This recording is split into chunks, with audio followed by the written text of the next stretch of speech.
Shkelzen Marevci, The Delusions of an Atheist. Chapter 1. My devout friend once told me, during one of our meetings, to declare war on God is, in essence, to raise your hand against yourself, against the very soul that keeps you alive, against the mind that grants you awareness, against the breath that fills your chest, against the blood that runs through your veins. It is to deny the visible and the invisible, the heard and the unheard, the thought itself and what lies beyond thought. It is a quiet fire wrapped in pride that begins as rebellion and ends as madness. That passage, instead of humbling me, stirred a deep anger within. I felt it as a call to battle. It pierced my marrow, provoked me, defied me, and so, with an inward surge, I resolved to wage war against God, not with gentle words, but with my entire being, as one who seeks light by walking through the darkness. Do I believe in God? Why should I? No, I despise him. First, because he does not exist, and yet, here lies the paradox. How can one hate what does not exist? Still, I loathe him with every fiber of my being. It is not a hatred born merely of reason, but of a deeper wound, a revulsion toward faith itself, toward those who surrender to a hope that, to me, is nothing but a meaningless illusion. So profound is this contempt that in my mind I construct a god, an imaginary figure, only to have someone to despise and to fight against. How strange the human creature is, capable of inventing something solely to destroy it with its own hands. That is who I am, the creator of a god, made only to become the object of my sacred hatred. Time flows, yet with the hatred does not fade. On the contrary, it deepens, darkens, burns fiercer. The very name God strikes me like a red-hot needle in the eye. No, even more than that, like a glowing ember that bursts upon my retina each time I hear his name spoken.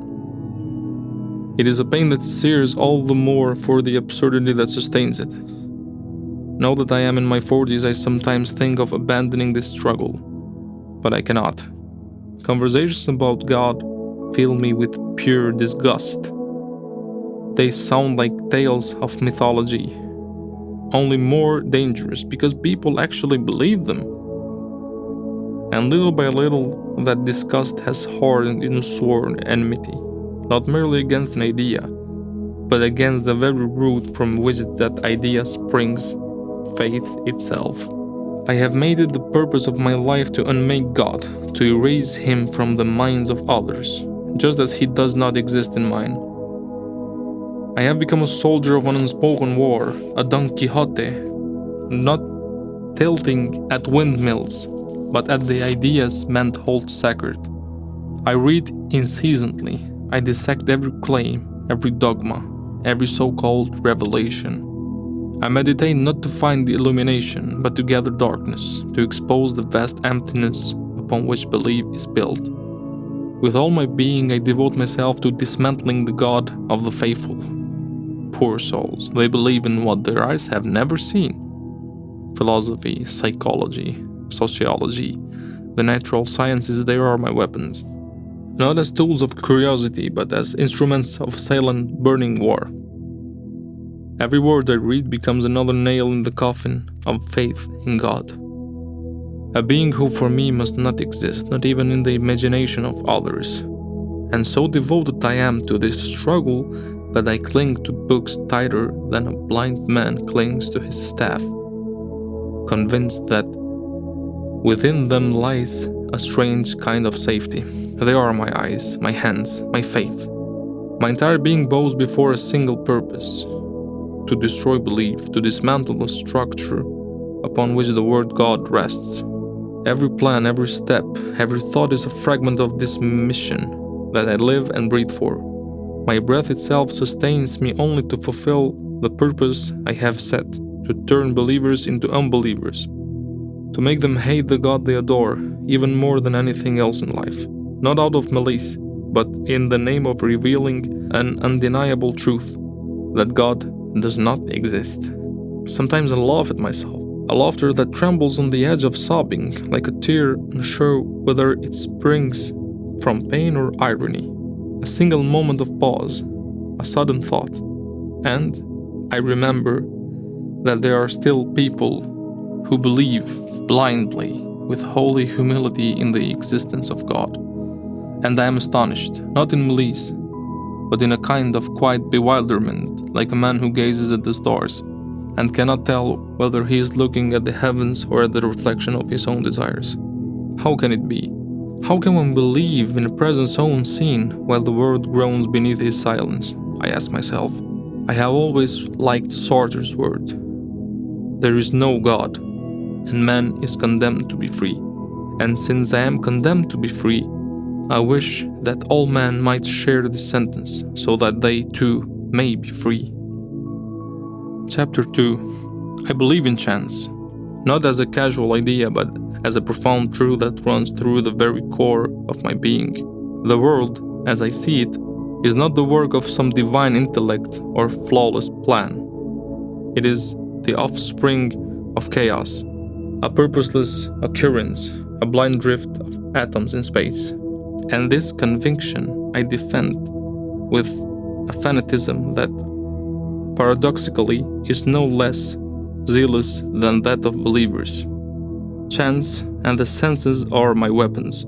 I believe that the only path to truth lies through what can be seen, touched, smelled, or heard.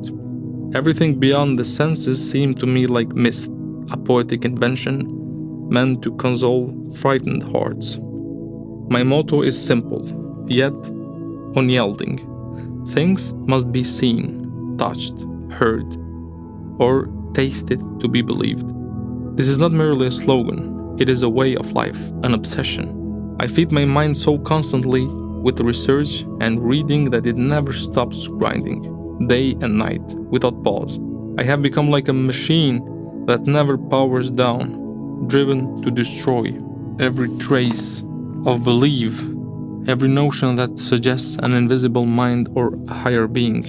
I decided that if I were to topple God and the entire architecture of faith, I must begin at the foundation of existence, at the atom. From there I climbed through the structure of the cell, traced the tissues, organs, and limbs.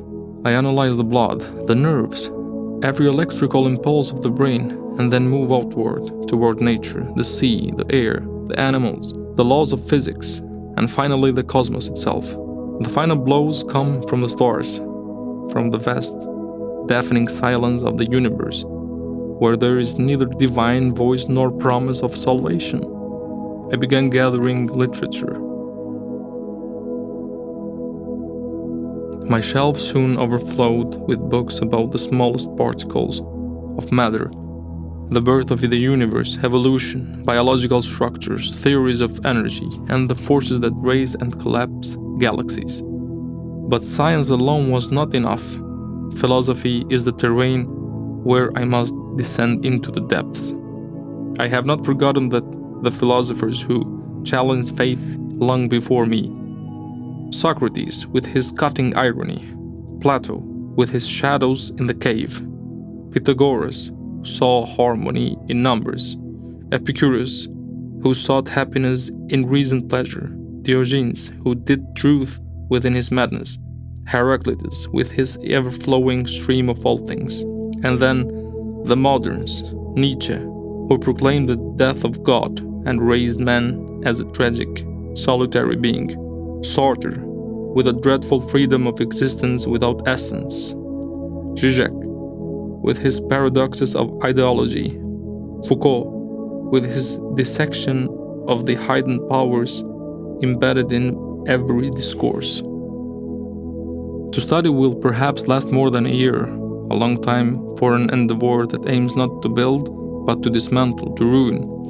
A project, if I may call it that, seeking to uproot from within every seed that might still harbor the notion of a preordinated order.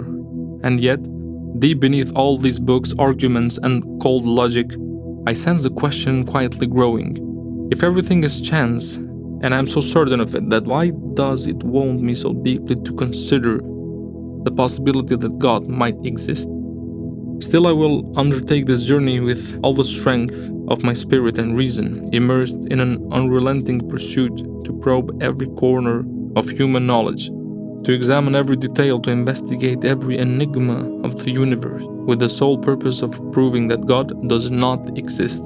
I remember as a distant echo that still races ghost flash on my skin. A friend once told me, "The greatest difficulty is not to believe in the existence of God, but to deny Him, because everything from the air we breathe to the flow of rivers to the silence of stars speak of Him in one way or another." And though those words seemed to me at the time unreasonable, naive, even today they weigh upon me like a challenge that refuses to let me rest.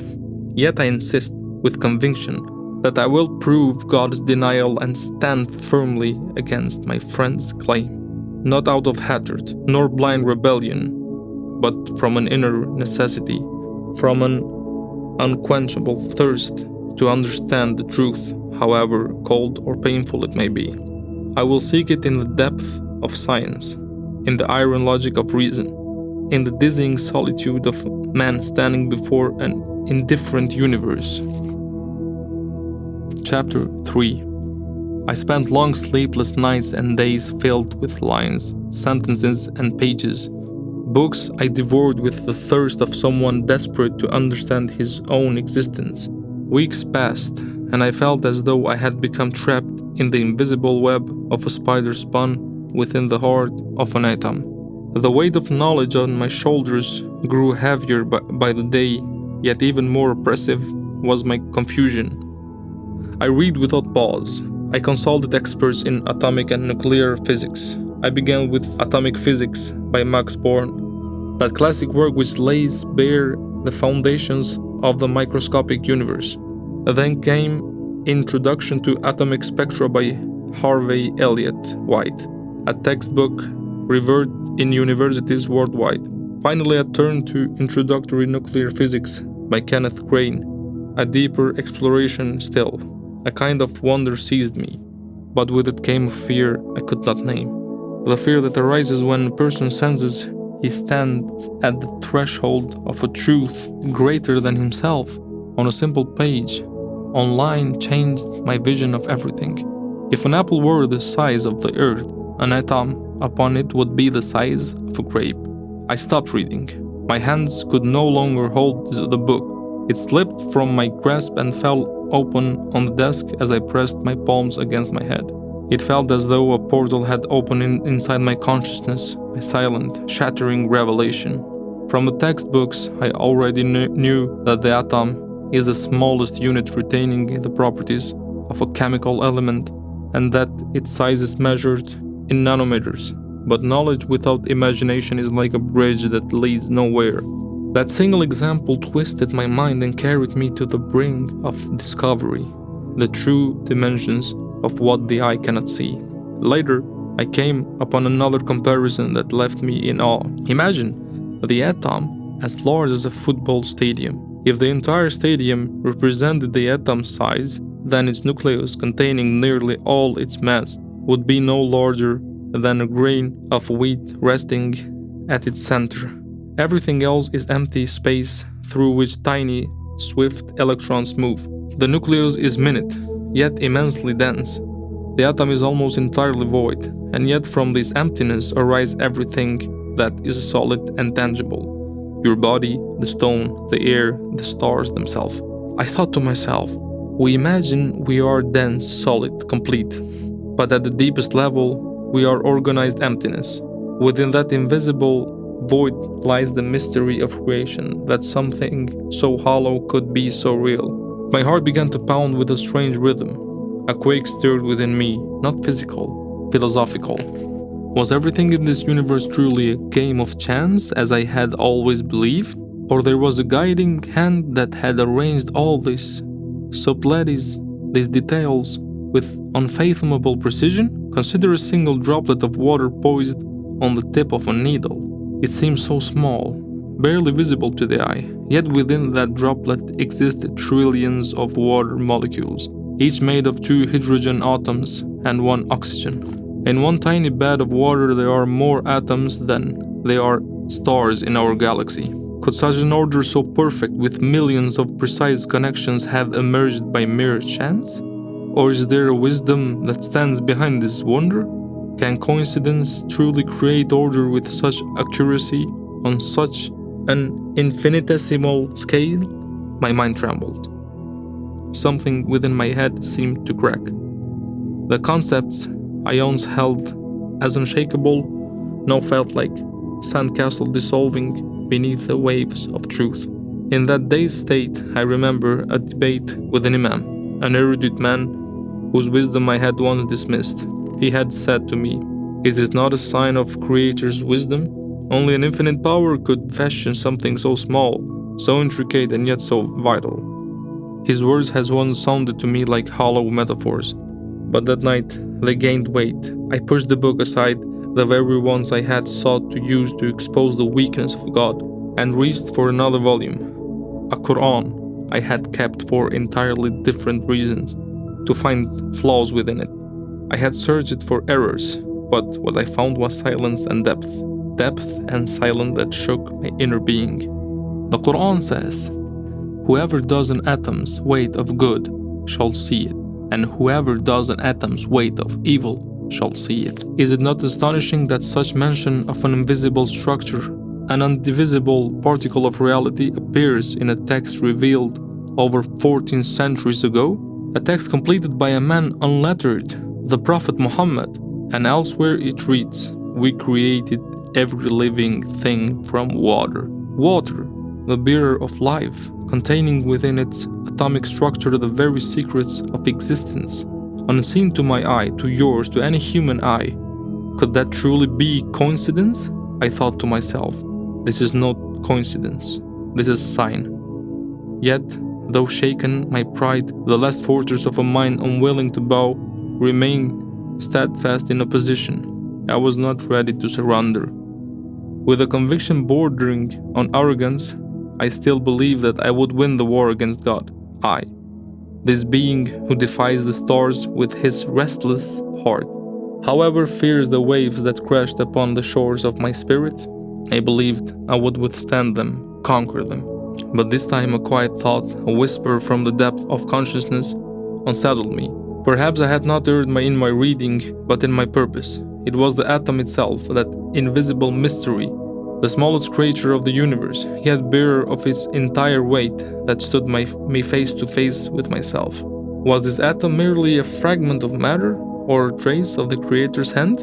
A sign that forces surpassing me were not enemies, but mirrors of the truth I had long avoided? No, I whispered inwardly, my voice trembling like a candle flame in the wind. I am the one who will prevail. Perhaps I will lose a battle, perhaps more than one, but the war I shall win. Or so I like to believe. My hand slid slowly across the open pages of the Quran, and when I closed it, it was as I had shut a mirror that had shown me a face I did not yet know. Inside me a tremor deep, not of fear, but of a meeting with a truth that did not demand battle, only understanding. Still, I told myself, I will win this war against God, and instinctively arose to my feet. Chapter 4. I sought at any cost to prove his non-existence. It was an inmate struggle, a silent war that burned inside me. A fierce desire to free my mind from what I saw as the mortgage of ignorance. God, a word that weighed on my tongue. A figure that to me clung to humankind like the shadow of a frightened man.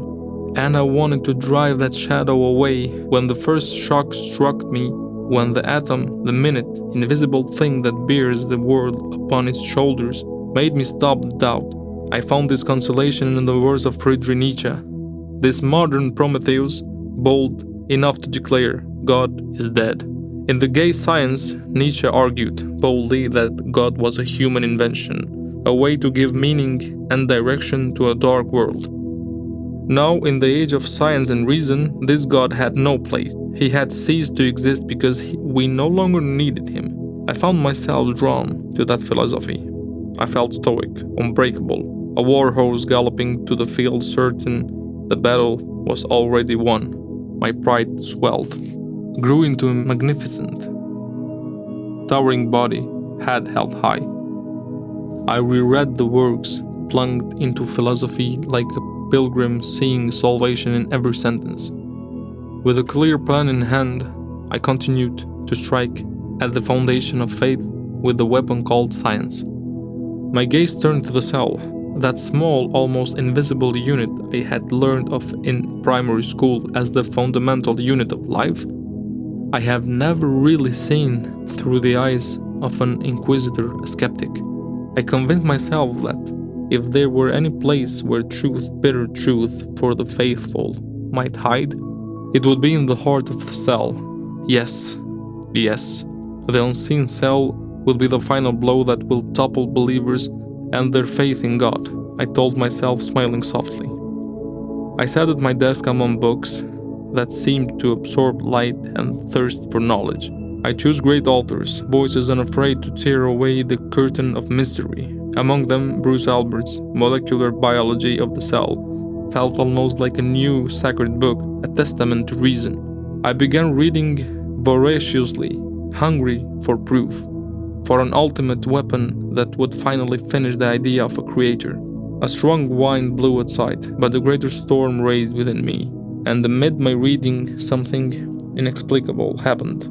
My body rose on its own, as if some nameless force pulled me upward. Unconsciously, a curse escaped my lips. There, in the pages of the book, I came upon a comparison that struck me like lightning. The cell is like a living city, the nucleus as the municipality, the mitochondria like a power station, ribosomes like factories, the endoplasmic reticulum like transport networks, Golgi as a postal and warehouses system, lysosomes as recycling centers, and the cell membrane like city walls, with checkpoints that decide who enters and who exits. I was stunned. Astonishing organization within a cell invisible to the naked eye. I had expected to be simple, negligible, almost worthless, but it was the exact opposite of what I had anticipated. How could a city so intricate function at such a minute scale without any consciousness intervention? How could such a tiny organism possess such perfection of organization, such harmony of function, such synchronization among its parts? I asked myself, gripped by a deep panic, what if this is not chance? What if this is art? What if this is a sign? My inner voice betrayed me again. A soft, nearly imperceptible whisper said, "This is work, and every work has an author." I, standing alongside the Nietzsche who had fought so fiercely to slay God, suddenly found myself in a duel in which my weapon slipped from my hand. In the depth of the cell I felt an entire library of wisdom hidden, DNA, the code of life, a language that writes existence with a grammar not of a human making. This book is written by a perfect hand, by absolute knowledge, not by man. Each word describes how our body is built and operates. Just as a recipe lists ingredients and steps for a cake, DNA contains instructions for building every part of our body. To build a machine, one needs a precise plan and many parts that interconnect perfectly. Our body, too, is constructed according to a clear plan, the plan of DNA. It is the invisible guide that tells cells, from this muscle, create this islet, activate this enzyme, and all this happens without any command from us. In every cell of our body there is a complete manual, an extraordinary construction guide written in a mysterious but incredibly precise language. DNA is the blueprint of life, the silent architect that knows every detail of our being, from the shape of an eyebrow to the rhythm of the heart. Hundreds of thousands of processes occur simultaneously, with a precision and grace that human society will never achieve. The most a human can do, when faced with subtleties of life, or the infinitesimal, is thread a needle a task requiring patience, focus, and good light. Yet that needle's eye is thousands of times larger than a cell. A cell, invisible to the naked eye. It contains within it an entire city, a microscopic metropolis where every structure has its role, where information is transmitted, energy produced, decisions taken and executed in a harmony unmatched by any human government. How can one stand awestruck here? A single cell, smaller than a speck of dust, contains an entire library of biological wisdom, a code that not only preserves life but reproduces it accurately across millions of beings. Is this merely a game of chance or genius that speaks beyond what eyes can see and hands can touch? The mind has the right to doubt, but it cannot escape the temptation of wonder, because when you try to thread the needle and you consider what happens inside a cell, a being that seems to think, organize, and exist without interruption, perhaps the only honest answer is silence. For before this mystery, even reasons bows. Could this be mere coincidence? I felt an instinctive no. I felt it. But right would not let me accept it. To accept would mean surrender. To give up the fight, the mission to deny. And I was not yet ready. I still keep the rebel's fire inside me. I wanted to deny God at all costs. But the cell looked at me with a godlike gaze nonetheless. Still, I shut my eyes to that divine look and continued in my search for arguments to deny God. Chapter 5. A heavy day, like every day of the past 3 months. Exhausted, drained, perhaps shattered by fatigue. I couldn't go on. The words in the book struck my chest like stones, burying me beneath an invisible weariness. I needed to get out, to breathe, to drink a coffee in that beloved corner where the willows bend like wise old men leaning over the tables, and the river murmurs slowly to the leaves it carries. That coffee, known for its silence, a silence that sometimes tears thought from its depth. But that day was not like others. It carried invisible weight in the air. Bardi, my old friend, a believer, steadfast yet gentle, humble even in debate, was with me, as always sharing coffee. We had passed through many discussions, sometimes fiery, yet always ending with a handshake, like two knights meeting in a field of honor without hatred. That day the air itself brought the topic, the existence of God, or his non-existence. I can't believe in God, I said, my eyes fixed on the steam rising from a cup. Bardi bit his lip as if choosing his words carefully. If I hadn't seen him with my eyes, I continued, how can I believe in something unseen, untouched, unheard? How can I believe in things born of accidental chance? Bardi smiled softly, the kind of smile that carries no contempt, but a warm wonder, like someone watching a child cling to a toy while trying to explain the world of adults. Isn't it enough that you are here, that you exist, that you have consciousness and the power to ask yourself these questions? Doesn't it strike you as strange that you came into life without being asked, and will one day leave it again without permission? And tell me, if your mind is merely a blind accident, why do you trust it when it tells you that God does not exist? If reason itself arose from a meaningless random process, as atheism claims, then there is no reason to trust its conclusions, including the conclusion that God does not exist. The very fact that you trust your own reasons means you believe it has a reliable source, and that leads back to a rational being, to God.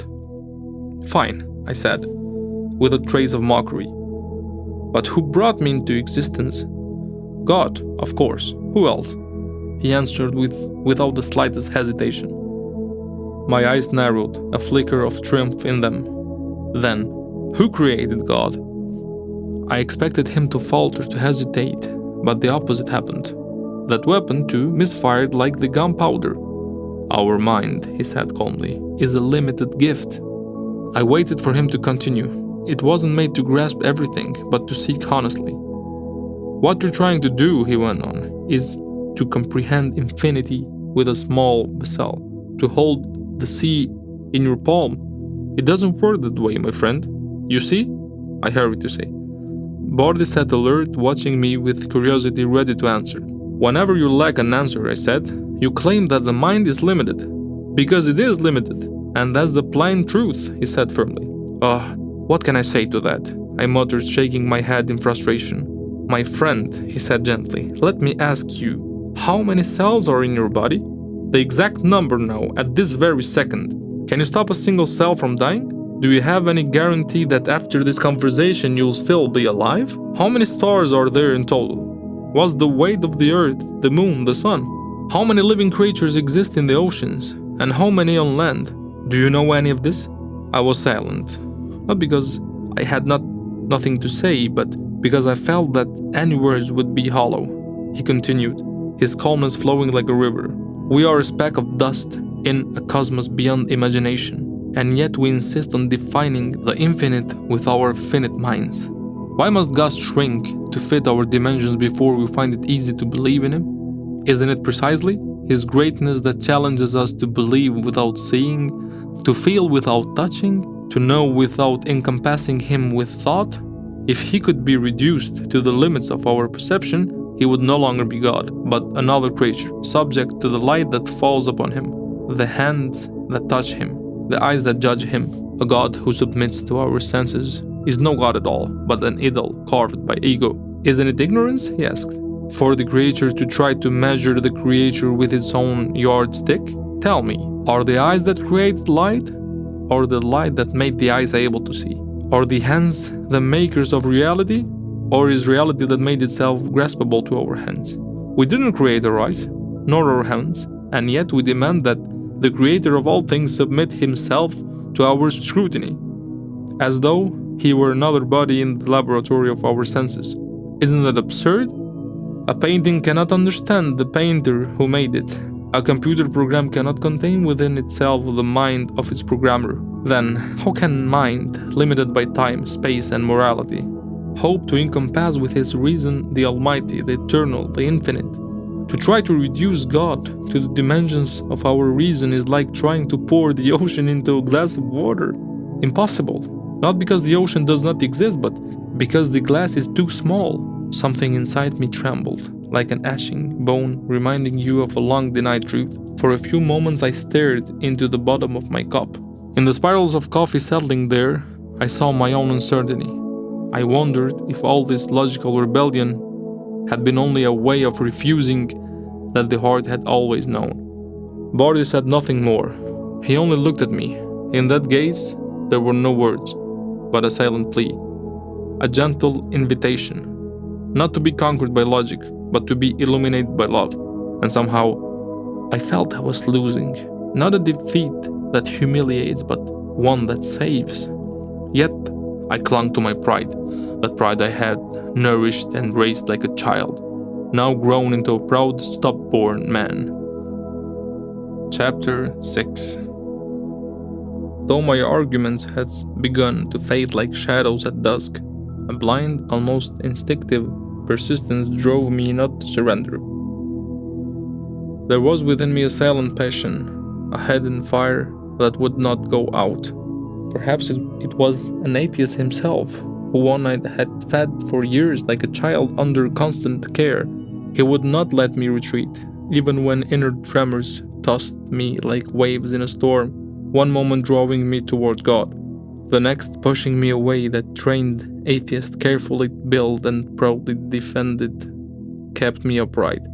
He anchored me in disbelief, like a heavy chain sunk deep in the seabed of my soul. I had resolved to remain loyal to the plan I had so meticulously drawn, the plan of an architect building a bridge over an abyss, to gather every argument against the existence of God, starting from what seemed most tangible, the creation of a man, and more precisely the embryo. That morning, like hundreds before it, I plunged into reading with a thirst that was not merely intellectual, but a mixture of despair and hunger for meaning. Like a man who has wandered for days across the desert beneath a burning sun and finally glimpses a spring, I pounced upon the book like a starving lion upon its prey. A bitter resentment and kind of smoldering anger wrapped around me like a suffocating blanket on a breathless night. I wanted, at any cost, to find proof, arguments, even half-formed, that would allow me to say, see, it's all chance. Creation is a cosmic accident.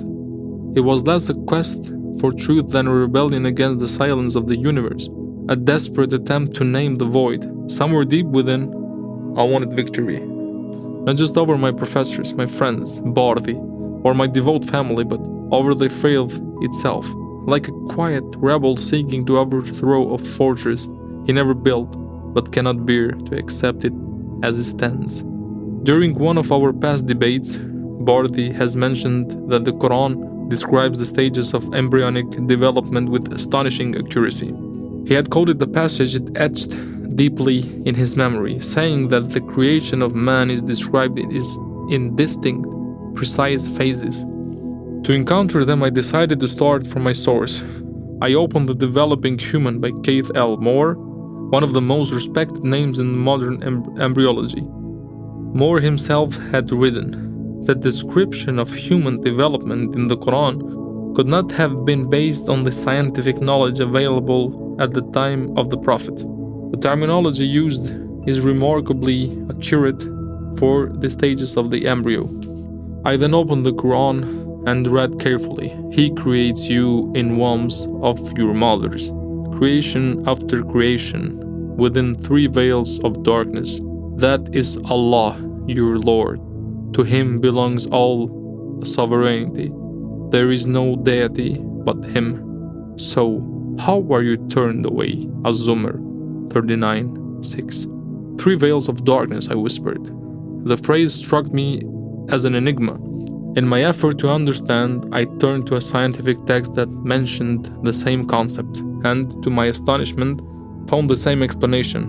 The darkness of the abdominal wall, the darkness of the uterine wall, and the darkness of the amniotic sac. These were precise medical terms and yet deeply poetic ones. How could a text over 14 centuries old describe with such accuracy a reality visible only through modern microscopes? A tremor of unrest shook me beyond words. I rose and began pacing the room. My mind churned like an old mill that had never stopped turning. And then, like a forgotten image emerging from fog, I recalled the face of Ardit, an old friend, a scientist, an embryologist. He had once told me a story that now returned with new weight. In that quiet laboratory, beneath pale light and the soft hum of machines, he had watched an embryo divide. Life beginning in silence, in the gentle clash between one cell and another. Nutfa, he had whispered, a drop of fluid, and then everything begins to take shape. Then he had spoken of alaka and mudgha, foreign words to most, but to him, after a lifetime of study, they had become living terms, clinging, chewing, transforming.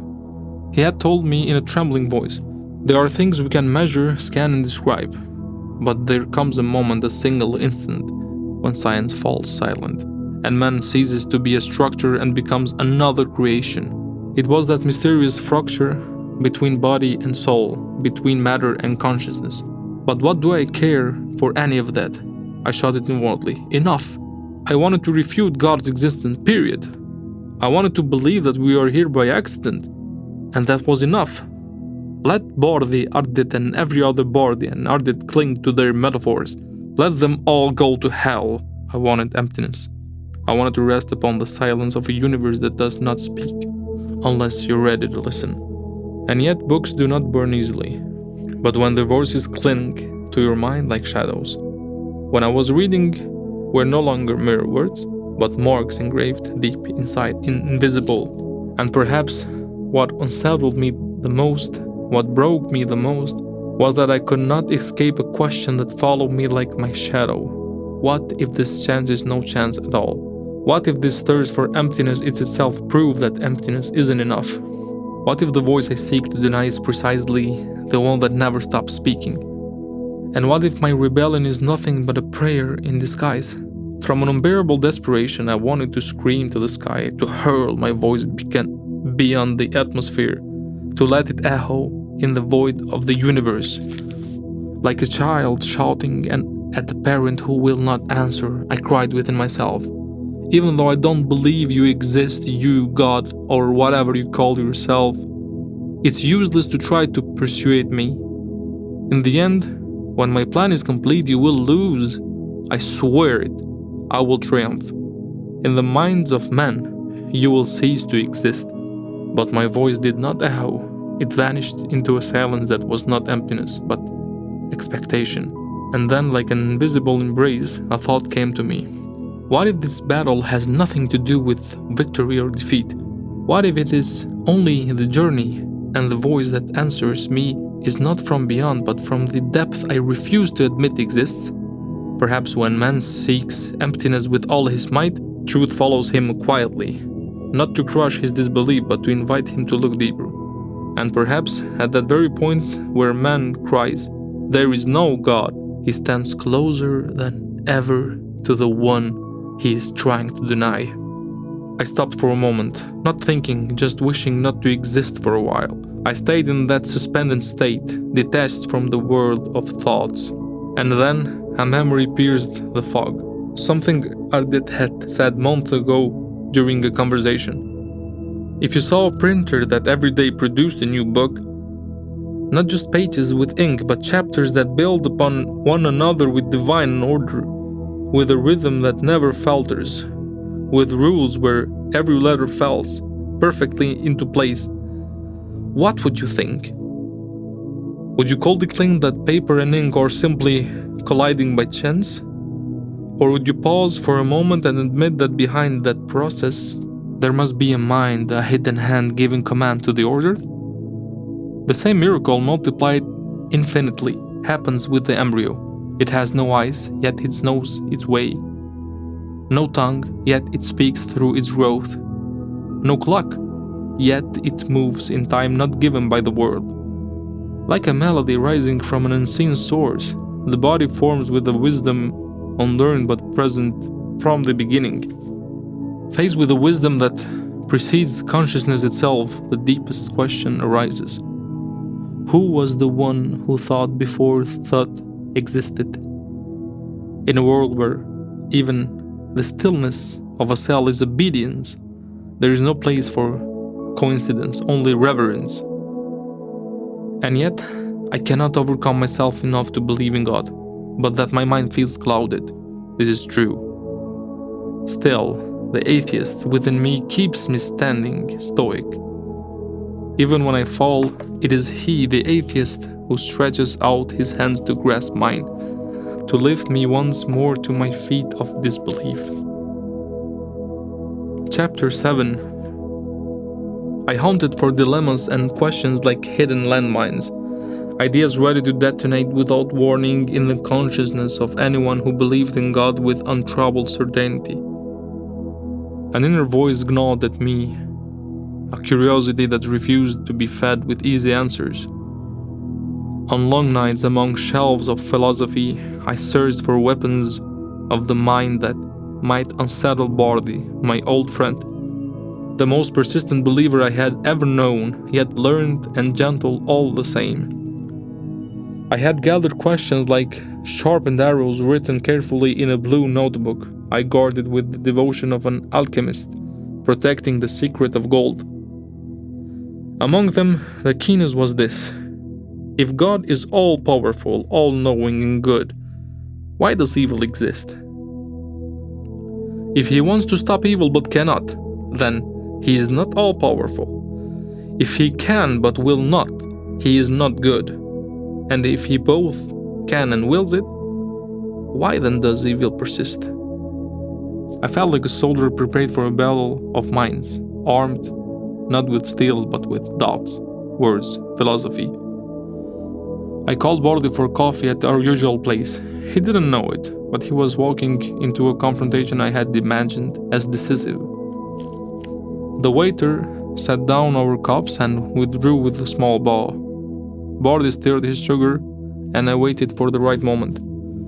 In the silence that settled around us, I sensed a kind of inner light, a rare feeling of confidence. So, my dear friend, how are you today?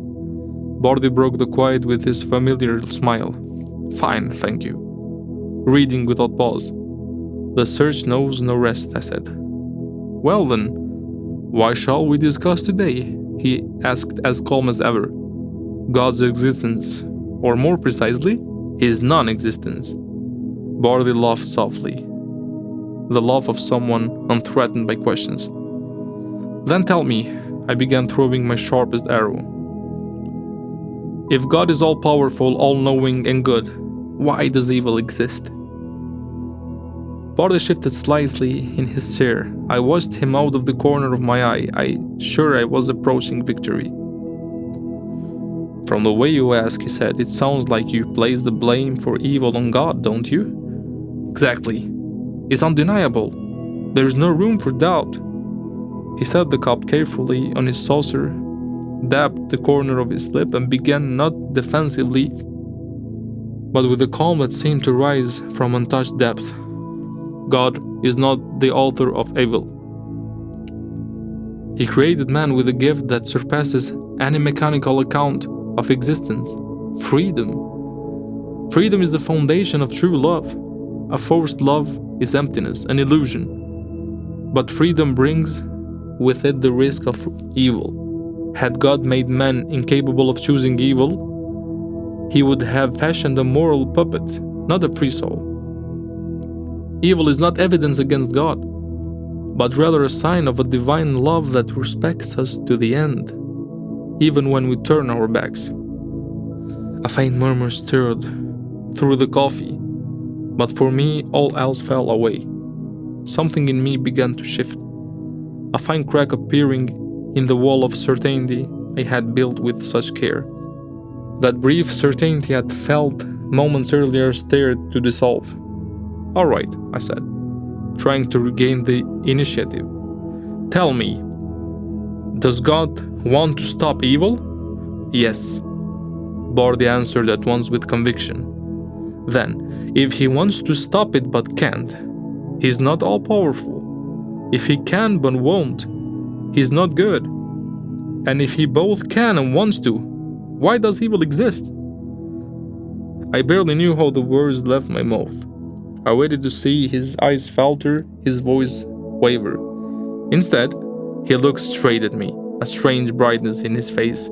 "God both can and wants to," he said. "But he does not stop it immediately.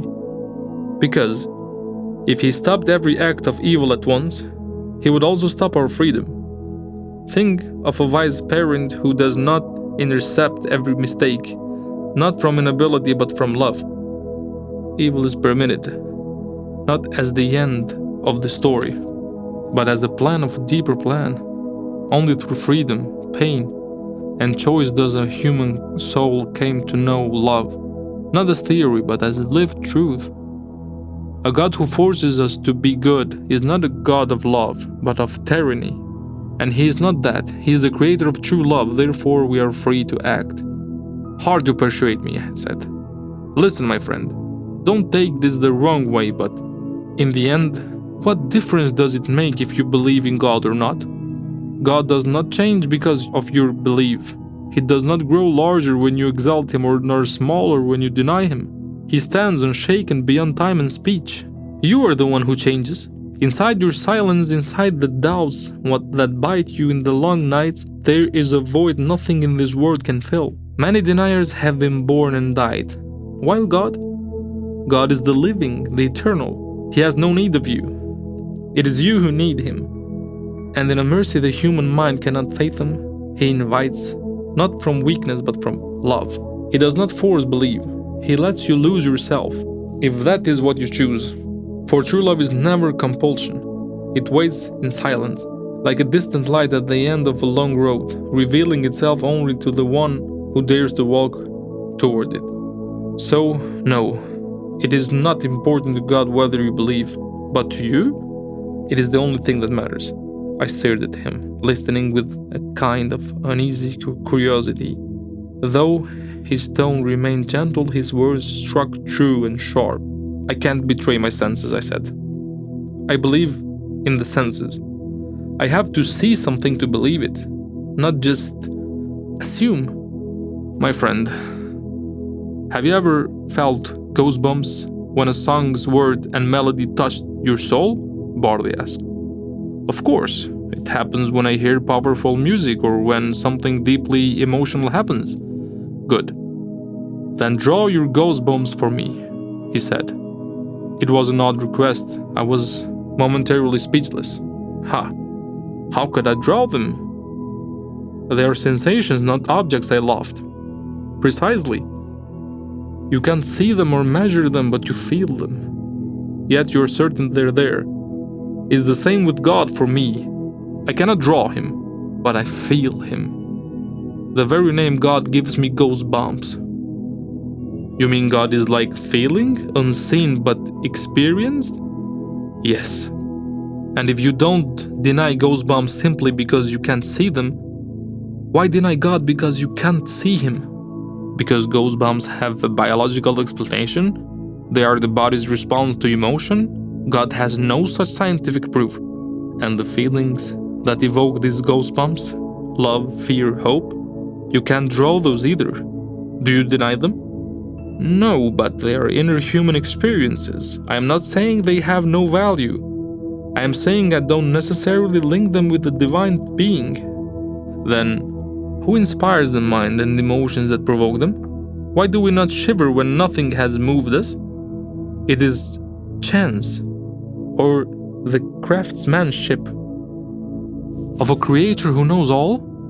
God is not something we see, he is something we experience. And we see the traces of his handiwork everywhere, my friend. I don't know what to say, I admitted, and Barty went on. Have you ever considered how extraordinary is the coherence binding every link of our existence? From the smallest atom to the cell, the tissues, the organs, and limbs, the blood, the air, the sun, the sky, and on the vastness of the cosmos. Let one link fail, and a human life ends. Is that not an invisible thread tying all things together? A wisdom harmonizing them into a flawless order? It begins with a silent tremor in the darkness of the unseen, the atom, the smallest particle of matter which, though invisible, holds within it entire universe, force, order, potential. It can sustain life or destroy it. What keeps it in balance? Chance? From the atom arises the cell, a structure so complex that even the brightest mind cannot fully explain it. It remembers, renews, transmits messages. Within it unfolds a silent drama, perfect in its own order, a music that resounds without sound. Is not life itself a duet between mathematical precision and the divine sensibility? Cells gather like words in a poem and form tissues, the structures that give meaning to touch, warmth, pain. Then come the organs, each a living instrument playing its part with consummate skill. This harmony cannot be accidental. Together they make our body, limbs that hold and lift and embrace, blood flowing through our veins like a river bringing life, air moving in and out without ceasing, the breath itself, the reminder that we are alive, and air and life come from the sun, the source of light, warmth, energy. Could it be more precisely placed not to burn us, not to abandon us? Is this not a meticulous calibration? The sun lights our days. Above it is the sky, wide, silent, immeasurable, reminding us each night how small we are and how deep the soul might go. Beyond the sky lies the universe, without wall, without end, without border, but not without order.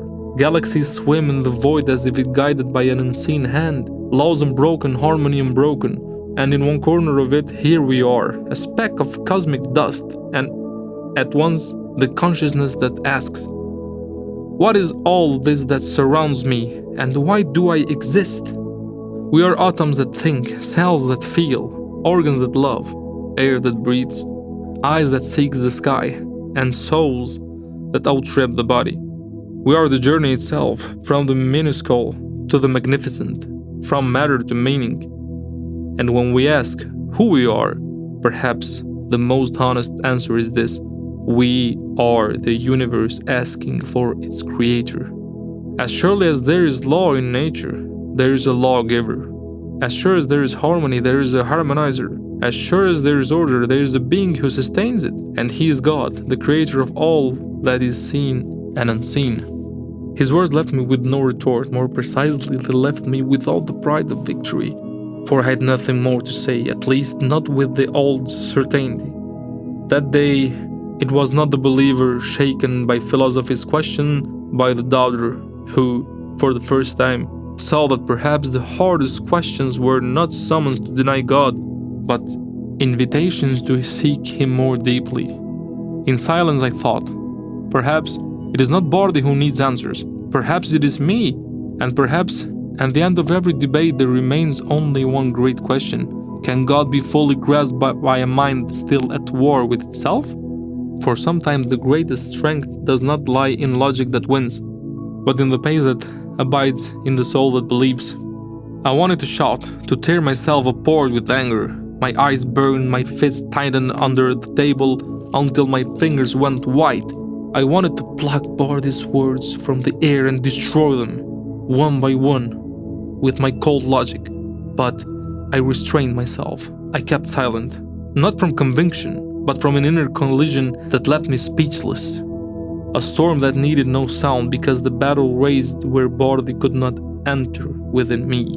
Despite everything, I still cannot bow before the idea of a God I cannot see, cannot feel. He seems distant, silent, at times useless before the words pain. Perhaps it is pride, perhaps only exhaustion. I don't know, but I know this much.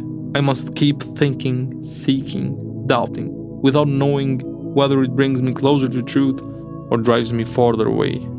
I am not sure what I gained from this debate. I am not sure what I lost. What I feel is a hollow that will not be filled by easy answers, neither Bardi's nor mine. And perhaps sometimes that is where the true search begins, not to prove you are right, but to understand why you are no longer at peace with what you believed yesterday.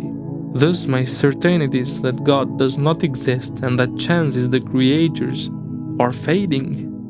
A battle has begun between me and the atheist I have raised within me. The atheist has begun to look at me with a piercing gaze, and yet, perhaps driven by his stubbornness within, I will not surrender. I will defeat God. I will win the war. Chapter 8. The duel inside my mind only intensified. A strange thought had begun to gnaw at me. The deeper I went in my search for arguments to deny God's existence, the more I felt opposed, not only by logic, but by the deepest layers of my own being. It was as if every attempt to exclude Him only drew me closer to Him. And yet, my pride is stronger than anything else. I am stubborn to the end, always for victory. I will defeat Bardi. I will defeat all those who blindly believed in God's existence. I will defeat their God as well. Part of my study plan, this meticulous project of reading and analysis I had built over the years, was a body of literature on astronomy. I hoped it would allow me to topple every believer, and perhaps even God Himself. I sat in front of an open page of Brian Greene's The Fabric of the Cosmos, where I read, "At the heart of every galaxy, beyond the blazing stars, the vast clouds of gas, lies an invisible order that governs everything. It cannot be seen with the eye, but it is felt in the way stars rotate, in how matter clumps together, in the way the universe doesn't dissolve into chaos. This order is like an unseen hand guiding the cosmos, not as a romantic metaphor, but as calculable reality. Much like the way a magnet attracts iron.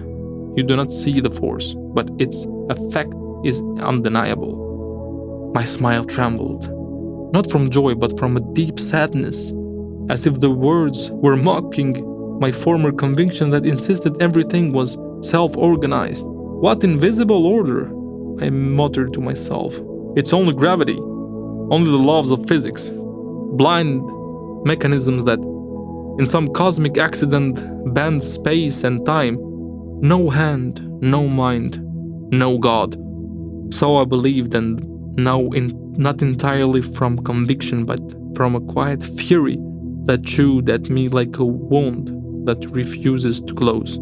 For 6 months, I had devoted myself with passion to a personal mission, to dismantle the arguments of faith with surgical care, analyzing them like a mechanic taking apart the engine of an idea. Wherever others claimed to see light, I insisted on seeing darkness. One field drew me more than any other, what we call the beginning. The great, indescribable moment when everything began. I read with skepticism those verses that said, "In the beginning, God created the heavens and the earth." No, the beginning is not an act of divine will.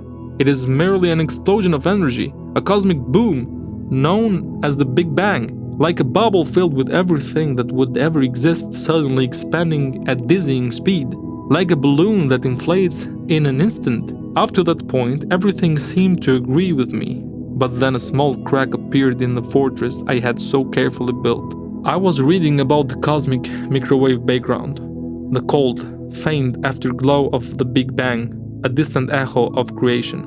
A fact caught my eye and took my breath away. The temperature of that radiation was spread with astonishing uniformity. It was not chaos, it bore symmetry, a kind of rhythm, a kind of order that had no obvious reason to be there.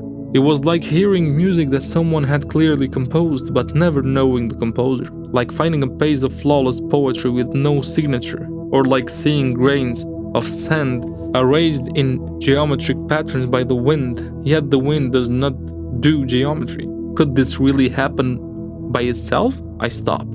I tried to whisper coincidence, but the word was no longer enough.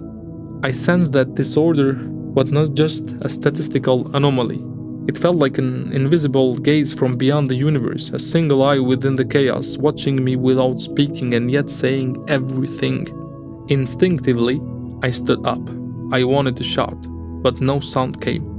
Something within me was shifting, collapsing, and rebuilding at the same time. My eyes fell on another book, Just 6, numbered by Martin Rees. There, I read, if any of the 6 fundamental numbers were even slightly different, the universe would not have allowed the existence of life. The thought sent shivers across my skin. The example that follows was shocking in its simplicity.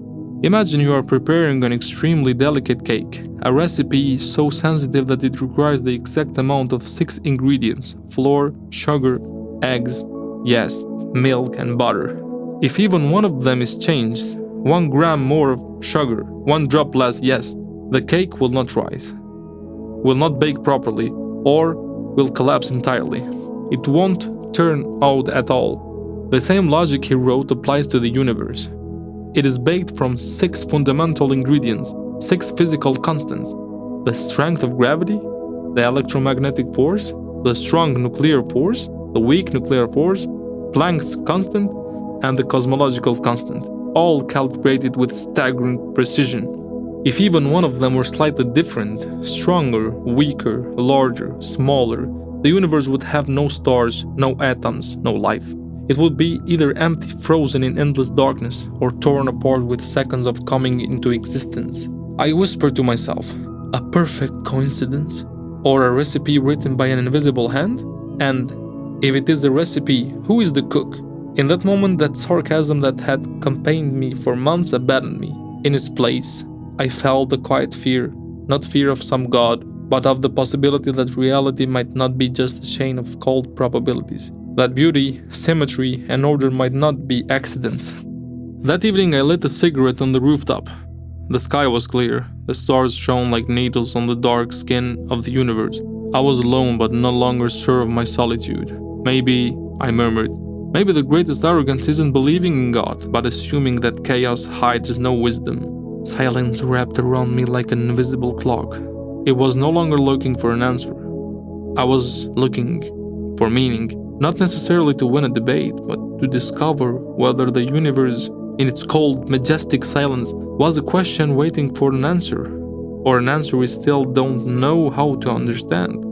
In that instant, the memory of Barthes' word knocked on my mind, my believing friend, an encyclopedia unto himself. He had once said to me in a debate, "My dear friend, have you ever asked yourself why we use iron as a symbol of strength, construction, endurance?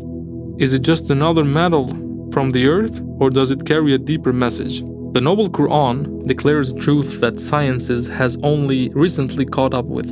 And we send down iron, in which is great strength and benefits for people. Surah Al-Hadid 57:25. The phrase, "we send down," is not poetic rhetoric, it's a deliberate, divine statement. For centuries people took it as metaphor. But today science confirms that iron was not produced on Earth. Iron atoms can form only in the hearts of giant stars, under pressures and temperatures our planet could never withstand. When those stars explode as supernova, they cast iron nuclei into the cosmos, fragments of dead stars that eventually settle on planets like Earth. So iron truly has been sent down from the heavens to Earth, literally.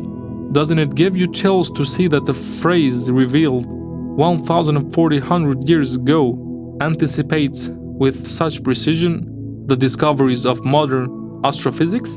Isn't this a sign that the word of God does not grow old but waits for its time to be understood? Bardi had also brought me another Quranic verse that left me speechless. And we made the sky a protected canopy, yet they turn away from its signs. Surah Al-Anbiya 21:32.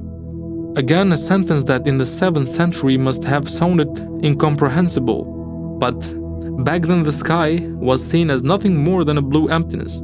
Today we know that what we call the sky is an entire protection system. The atmosphere, a roof that safeguards life in astonishing ways. It blocks deadly ultraviolet radiation, burns up meteors before they strike, keeps Earth temperature stable and habitable. Without this shield, life would stand no chance. Is this not divine architecture? He had asked, calculated in every detail. A balance that cannot be random, but built with knowledge, purpose, and love for life? When you see science moving towards the Quran, not the other way around, doesn't a question arise that refuses to leave you in peace? How do you explain knowledge so deep in a book revealed at a time when humans didn't know how the atmosphere was, what stars were, or how iron formed, and when science didn't yet know itself? The answer cannot be chance, because chance does not explain precision. This is the trace of a divine author who speaks with knowledge untouched by time and invites us to know him through the signs in creation.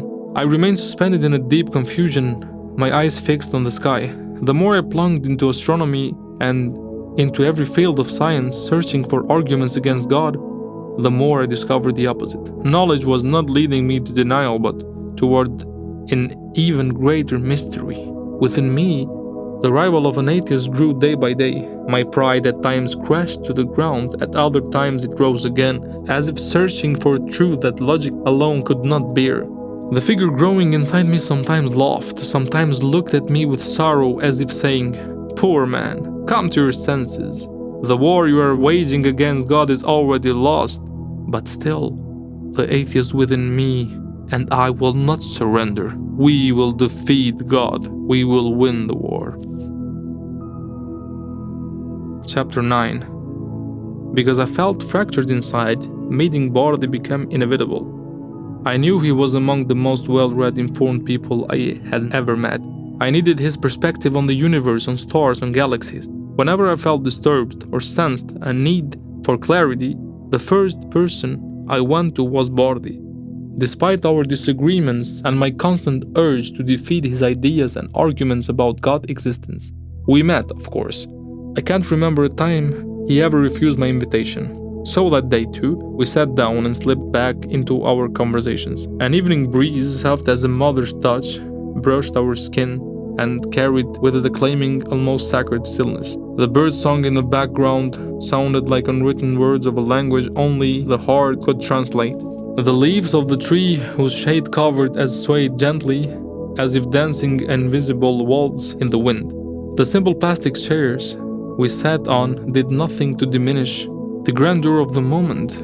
It felt as if the universe itself had paused, just for an instant around us. The low murmur from nearby tables filled with families created a warm curtain of sound that did not distract us, but folded us into a sense of belonging to life. There was something unusual in the air, almost liturgical. Inside me a quiet impatience throbbed. I had come to speak about what had been gnawing at my mind. The universe and the galaxies, those horizons that pull my mind beyond the merely earthly. Bardi, with the serenity of a man who seems to hear my voice even before I speak, looked at me with a slight smile, as if to say, "Now we're ready," and began, "My dear friend, galaxies, they are not just clusters of stars floating in endless darkness. They are majestic mirrors of God, open windows onto eternity, where the human soul loses itself only to find itself again, smaller, humbler, yet more illuminated. When a person lifts his eyes to the night sky, he does not see only light. He sees a silence that screams louder than any word, a silence that carries the deepest questions of existence. Galaxies, those explosions of magnificence strewn across the Milky Ways of the universe, are like words of an invisible language, a poem written with light, where each star is a letter and each orbit a line in a divine song. Honestly, I'm speechless, Bardi, I said, my voice barely holding together. For days I've been confused. I don't know what to say more. He answered with the calm of someone who does not need to persuade, because truth speaks for itself. How could we be not left speechless, my dear friend, when the light we see from some galaxies has traveled millions of years just to touch our eyes now? Can you grasp that? A beam of light that began its journey before we were born, before our civilizations existed, before we even know how to ask questions. And now it arrives here to remind us that God is not inside me. He is beyond it. He is beyond every measure. And yet his influence lives within every law. I have no answer, I admitted. I feel numb from this feeling. Because that feeling is the beginning of humility, he said. In a universe so vast, man is a droplet in an ocean. But he is not a worthless drop. He is the witness. For him, the celestial stage has been raised, for him to see, to think, to feel. He was not created to dominate the universe, but to understand it, and to love the one who created it. Then Bardi opened the book and read, "He who created 7 heavens, one above another. You will not see in the creation of the most merciful any inconsistency. So return your gaze. Do you see any flaw?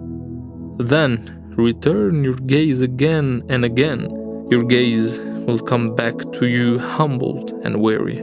Surah Al-Mulk 67, 3-4. Look, Bardi continued, galaxies are not just objects in the sky. They are open letters from God, invitations written in light, calling us to think deeply. How is it possible that there is so much order, so much beauty, so much balance, and yet we still dare to say that everything is random? He went on. In the silence of the cosmos, where sound has no place and only light travels, the universe speaks with a clarity you feel, not hear. Every rotating galaxy, every star burning in a thermonuclear blaze, every cloud of dust birthing a new sun is testimony to an extraordinary knowledge that has left nothing forgotten, not even us. How is it possible you know all this? I asked, dazed, perhaps even a little envious of his inner pace and knowledge. You are an incredibly well-read man, I admitted to him. I've read, yes, he said with a faint smile and continued. But the more I read about the cosmos, the less I saw emptiness. I saw a being, a presence, an invisible master who has given meaning to everything. And I realized that God's greatness lies not only in his powers to create, but in the precision with which he has ordered all things. That the stars do not fall, that life can flourish, that the soul can long for its true homeland, eternity. He spoke with a voice and the posture that showed he had sunk deeply into himself at that moment. I was silent. It was not the silence of ignorance, but of surrender, like a hand gently pulling me from the darkness of doubt toward the light that did not blind me, but warmed me. Yes, I stood on the border between surrender and resistance. I was fighting to deny a God who no longer let me rest. And in that moment, I felt that the strength to deny was wearing thin, fading. Something spoke within me, not in words, but with a certainty that no longer needed proof. My pride. A quiet noise burned in my soul, a presence that would not let me be, even though a new horizon had opened before me, a possibility of rebirth. But I, in a silent pact with my stubbornness, was not yet ready to yield.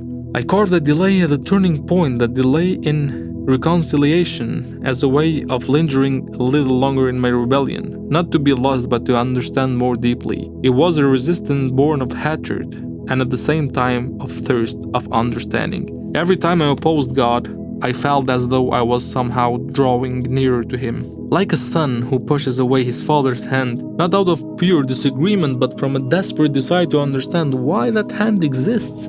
The more I challenged God, the more I discovered the limits of myself. In the crumbling of my pride, I began to sense that what I sought in the darkness was not annihilation, but a deeper form of seeking truth. And the more I pursued his opposite, the more I became convinced that I was not fleeing from God at all, but circling around him like a soul searching for its home, even when it swears that home does not exist. Still, I wanted to continue until victory, to defeat God, to win the war. Chapter 10. The night was quiet, a quiet, almost metaphysical, one that felt as though it rose from the depths of an empty universe. The streets, stripped of the noise of the day, looked like unfinished lines of a forgotten poem. I wandered through them, streets after street. I walked, but without direction. My steps were less movement and more evidence of an inner unraveling. I didn't know where I was going, and I no longer cared. Inside me, a violent war was raging, a battle that required no weapons, only thoughts that hurled my being to the very edges of absurdity. I was consumed by a deep stupor, a kind of existential fog that made me doubt not only the world around me, but even myself. Every feeling that once belonged to me now seemed foreign, a pale echo of something distant that I could not longer touch. The contours of my consciousness were beginning to dissolve. My sense of control slipped away like a hand sliding from the ropes of meaning. Within me burned a blind desire for victory. Not just any victory, but the kind that destroys. I wanted to annihilate God, or at least the idea of him that weighed on my chest like a stone. I wanted to witness the collapse of those who believed, as if I were Prometheus bringing the fire of reason to burn down the temples of faith. But the harder I tried to disarm them, the clearer it came that their weapons were made of something beyond my reach. Perhaps hope, perhaps humility, or perhaps a kind of love I have never felt. Night silence. I was alone. Everyone else slept. Only I walked the empty streets like a shadow, unsure of whom it belonged to. My thoughts weighed on me like a lead, my neck stiff under their burden, and my body seemed pulled downward, as if the earth wanted me for itself, to return me to a place where there is no war, no doubt, no pain. When the dawn call to prayer began, an irritated tremor ran through me. Its voice sounded like an invitation to a world that excluded me. I couldn't understand what force compelled these people to leave their warm beds and bow in the darkness before a being I could not see anywhere. Madman, I whispered with contempt. Yet perhaps it was not contempt. Perhaps it was fear. My mind had darkened. I wanted to search for arguments, to dig through books, and find the evidence that would dismantle the divine. But everything abandoned me. Words slipped away. Ideas dried up. At times it felt as though the whole universe had aligned itself against me. The God I did not believe in struck me with his silence. I hated that silence. It was more devastating than any answer. I hated God because it felt as though he wasn't doing me precisely by saying nothing. The more I read, the more I thought, the deeper I dug, the more I sensed that it wasn't me fighting him. It was he who was forcing me to face myself. I will defeat him. I will defeat him. I screamed inside the night stillness, my voice cracking like a cry from the bottom of a soul desperate to be heard by the sky. But even that scream dissolved, like a wave breaking into dust in the desert. My condition had worsened so much that at times I lost all sense of reality. I no longer knew whether I was alive or dead, on earth or in some endless void, where even the soul no longer knows its place. Everything hurt, yet I could no longer feel the pain. It was a kind of emptiness that gnawed in silence, a pain without name, without shape, dissolving me from within like invisible acid. Oh, how my soul aches, I cried. From the depth of my being I wanted to shout, to split the sky open with my voice, but my voice had withered away, its strength melting into fatigue I could not understand, a fatigue born of myself, of life, perhaps of God. I wanted to weep with my whole being, yet in those very moments I laughed, as if trying to show the pain that it would not conquer me. And when laughter truly came, suddenly tears burst through, an unstoppable torrent flooding mind and soul. A strange state had overtaken me, inexplicable. My emotions were tangled in a chaos that knew neither time nor logic, like a storm unaware of where it blows from or why it exists. I felt like a man torn apart by forces he cannot control, by thoughts that make love and war inside the same mind. My brain had become both a graveyard and a wedding hall. Ah, poor me, I whispered, a painful sight from the soul itself. What a brutal war is this, to fight God, to fight the one I believe does not exist, yet who, strangely, felt me more deeply than I felt myself. I sensed his presence in all my bewilderment, in the heaviness flooding my limbs, in the chaotic mixture of emotions, in the turmoil of my thoughts, in the abandonment of reason. It was like trying to extinguish light by closing my eyes, yet the light was inside me. My body had become an empty shell, saturated with a weariness that did not come from walking but from life itself. I felt desolate. I envied the crawling creatures. At least they knew how to bow with dignity without pain. I walked no longer by will, but by a blind force pushing me forward, like a lifeless body rolling down a slope. My legs no longer belonged to me. They dragged behind like two pieces of wet wood. Each step punished me. Home, that warm word, now seemed like mockery, a rainbow that can never be reached. A mirage vanishing the moment I approached. Was the earth trembling beneath me? Or was it the weight of my own exhaustion? Gravity had become a sentence, like the entire weight of the world had poured onto my shoulders. I don't remember the moment I fell. Only a blurred instant, my face hitting in the ground, a sudden blow, then nothing. No voices, no light. Only a void that swallowed me, whole like a cosmic mouth. Silence wrapped itself around me like a grave without a stone. It was over. A chapter not closed, but dropped from the author's hand. Without a period, without a comma, only a voice that failed to speak its final word. Chapter 11. My eyelids were heavy like ancient gravestones. I tried to lift them, but the light felt like a piercing pain, a needle of brightness, unseen, unforgiving. My body was a worn fragment of existence, barely holding breath on the trembling line between life and oblivion. I didn't know where I was, nor whether I still belonged to this world, or if I was merely the fading memory of someone who once thought of me. Instinctively, I tried again to open my eyes. A partial opening, half an eye, half a little. A thin blade of light slipped through my tired lashes and cut me with its sharp reminder of pain, but also of presence. I shut my eyes again. It was unbearable. But then, gathering whatever strength still flickered inside me, I forced them open once more.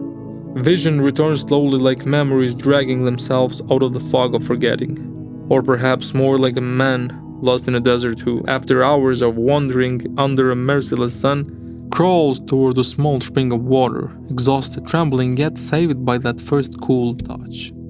And so, the moment I managed to open my eyes, the first thing I saw was her, my mother, sitting beside my body like a guardian angel who hadn't slept for night. She had stayed awake for hours upon hours, never closing her eyes, not even for a moment's rest. Her tired eyes carried the glow only a mother's love can hold, a blend of fear and hope, of torment and silent, pleading prayer. "How are you, my son? How do you feel?" she whispered, her voice trembling under the weight of an entire world of pain. Her face was wet with tears that streamed endlessly, like a river that refused to tire. I tried to answer. I wanted to tell her I was fine, that she could rest now, but the words froze on my lips like a forgotten song. I had no strength, no voice, only a body breathing with difficulty and a soul drifting between nothingness and the faint possibility of returning. "Do you want anything, my son? Water?"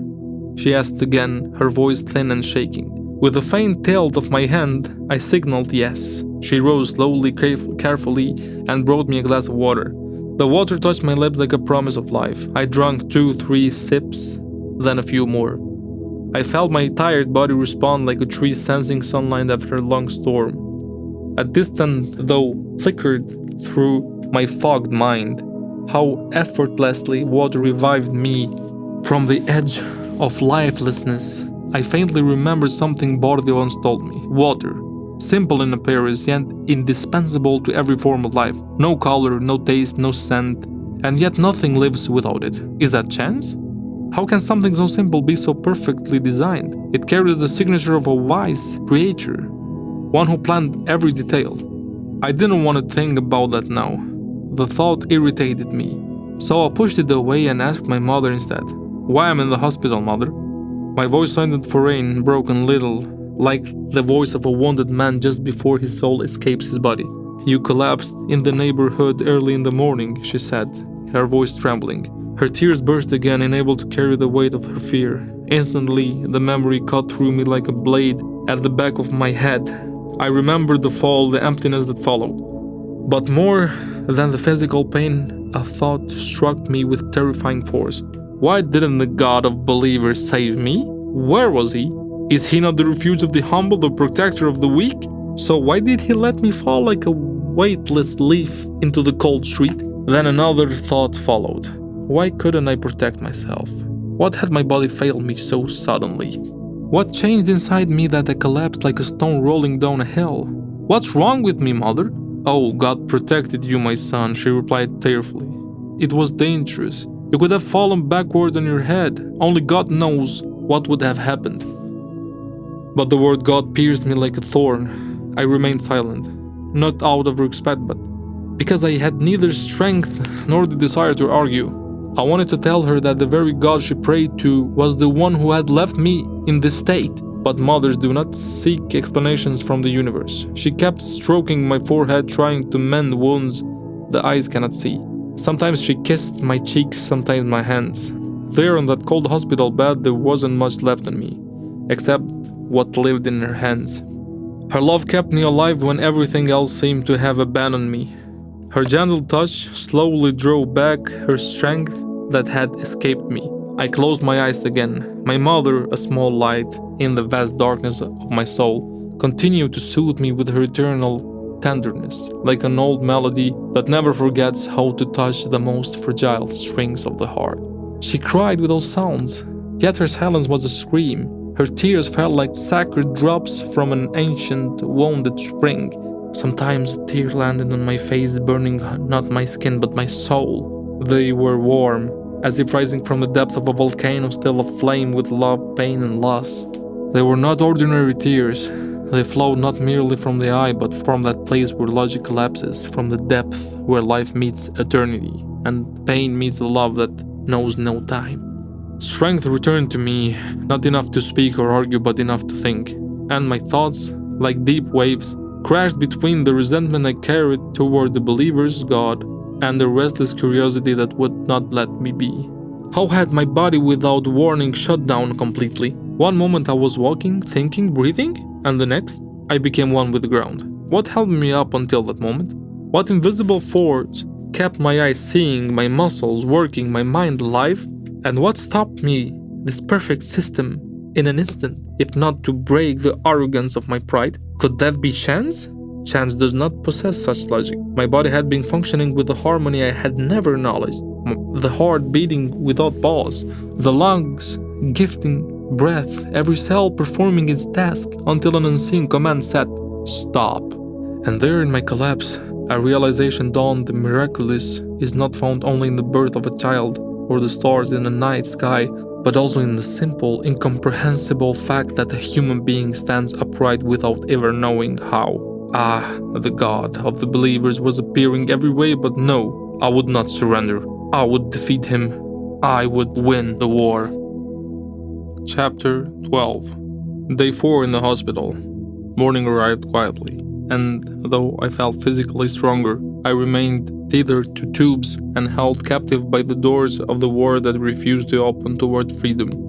The doctors, with their strict attentiveness, kept me for a few more days, as if guarding a body that had slipped through the scissors of fate.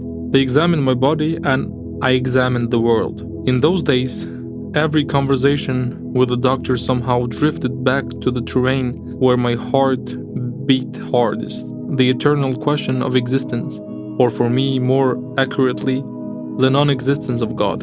Alone in the room, now that my mother had finally gone home to wash and rest after 4 uninterrupted days at my bedside, my mind wandered like a desert traveler.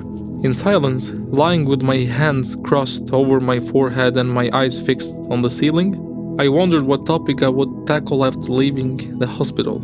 I wanted to continue my personal mission, my war against God. To me, it felt sacred. To free minds from what I still insisted on calling an illusion. Suddenly the door opened, a movement that disturbed my stillness like a stone breaking the calm surface of a lake. Dr. Beckham entered, a man whose face always carried a strange, gentle light. "Good morning, young man," he said. "Good morning, doctor," I replied with a faint smile, shifting slightly out of respect. "How you're feeling today?" "Better than yesterday, and yesterday better than the day before," I joked, masking the exhaustion that lingered beneath my voice. "Well, when God wills, everything moves towards goodness," he said. Not in a clinical tone, but with something almost spiritual. His words struck me like thunder in silence. A sharp mental sting pierced through me and I couldn't hold myself back. "What God, doctor? I'm alive because of you, not because of God. If it were up to God, I would have died that night." He stared at me, not offended, but with the gaze of someone who sees wounds far deeper than the physical. He remained silent for several seconds. His silence provoked me. "I don't believe in God. I have no reason to," I declared bluntly. "It is a mistake to deny the one who created everything," he replied with calm certainty. "I believe in what can be touched, measured, seen." "How?" he asked gently. "Can you trust your senses and yet refuse to acknowledge the creator of those senses? Doesn't that strike you as a bitter paradox?" I paused. His words were a clean, elegant strike of a logic, one that couldn't be dismissed so easily. "There is no scientific proof that you God created the senses," I retorted. "Science," he said, lowering himself into the chair beside me, "is like a child who has just learned to walk. It explores the world with curiosity, but it hasn't even approached the edges of mystery. Logic, however, logic leads us to the Creator. Just study your body, this small universe, this system more complex than any device humanity has ever built." His voice deepened, not as a doctor, but as someone delivering a sermon from a pulpit. "Your heart beats without your command. Neither you nor I order it to stop or to continue. Who commanded? Who decided it should be beat while you were still in your mother's womb, and to continue beating every second of your life without ever consulting your will? Who cared for you when you were nothing but a hidden form? Who protected you through birth, through infancy, through every moment you yourself cannot even remember?